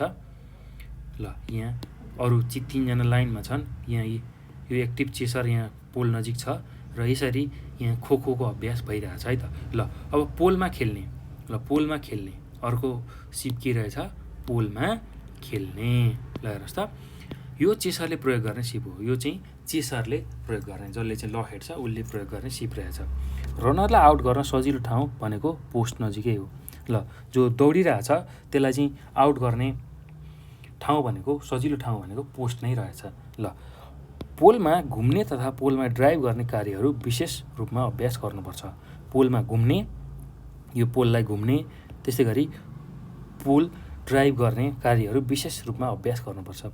यसमा फेक खो र लेट खो बढी मात्रामा प्रयोग गरी खेल्नुपर्छ। यसमा फेक खो र लेट खो बढी मात्रामा प्रयोग गरेर खेल्नुपर्छ है त। ल यसरी चाहिँ हामी खो खेल खेल्न सक्ने रहेछौँ र यो 2टा सिप हामी प्रयोग गर्न सक्ने रहेछौँ, छल्ने र पोलमा खेल्ने सिप प्रयोग गर्न सक्ने रहेछौँ। ल यसरी हामीले भाइ बहिनीहरू यो पाठ पुरै सकायौँ र अब तपाईँहरूले यसको अभ्यास सजिलै गर्न सक्नुहुन्छ है। हामीले यो खेलहरूमा जे कुराहरूको बारेमा चर्चा गऱ्यौँ त्यो खेलहरूलाई चाहिँ तपाईँहरूले आफ्नो विद्यालयमा आफ्नो कक्षा शिक्षकको निगरानीमा बसेर खेल्न सक्नुहुन्छ है त। ल यही कुरा मैले तपाईँहरूलाई भने। अब यो भिडियो हेर्दा तपाईँहरूलाई कुनै कन्फ्युजन भएमा हामीलाई सम्झाउन सक्नुहुन्छ। त्यसको लागि 9849595895 यो नम्बरमा हामीलाई फोन गरेर आफ्नो जिज्ञासा कन्फ्युजनहरू राख्न सक्नुहुन्छ। र तपाईँहरूलाई कुनै सब्जेक्ट गाह्रो लागिरहेछ, कुनै विषय गाह्रो लागिरहेछ भने पनि हामीलाई सम्झाउन सक्नुहुन्छ, हामीलाई फोन गर्न सक्नुहुन्छ र आफ्नो समस्या राख्न सक्नुहुन्छ। त्यसै गरी नेपाल अनलाइन स्कुलको फेसबुक, त्यसै गरी YouTube, Instagram, Viber, Telegram, WhatsApp यस्ता खालका जुन सञ्चार माध्यम छन्, जुन सामाजिक सञ्जाल छन् हो, त्यसमा पनि हामीसँग जोडिएर हामीलाई आफ्नो समस्या जिज्ञासाहरू राख्न सक्नुहुन्छ र हामी त्यसको समाधान लिएर तपाईँहरूमाझ आउनेछौँ। ल अब भाइ बहिनीहरू, यो भिडियो हेरिसकेपछि यसको अभ्यास गर्नुहोला, किन खेलको अभ्यास तपाईँहरूले जरुर गर्नुपर्छ, तब मात्र बुझिन्छ यसलाई। र तपाईँहरूले आफ्नो विद्यालयमा आफ्नो जो शिक्षक हुनुहुन्छ, स्वास्थ्य तथा शारीरिक शिक्षक, उहाँसँग सोधेर यो सबै खेलहरूलाई खेल्ने अभ्यास गर्नुहोस् र यसलाई मजाले सिक्नुहोस् है। ल अब यो भिडियो हेर्दा केही कन्फ्युजन भएमा हामीलाई सम्झाउन सक्नुहुन्छ र यो भिडियो हेरिसकेपछि भाइ बहिनीहरू यो भिडियोहरूलाई आफ्नो साथीहरूलाई पनि भन्नुहोला, सेयर गर्नुहोला यसलाई, र हाम्रो यो च्यानल जुन छ नेपाल अनलाइन स्कुलको च्यानल, त्यसलाई सब्सक्राइब गर्नुहोला।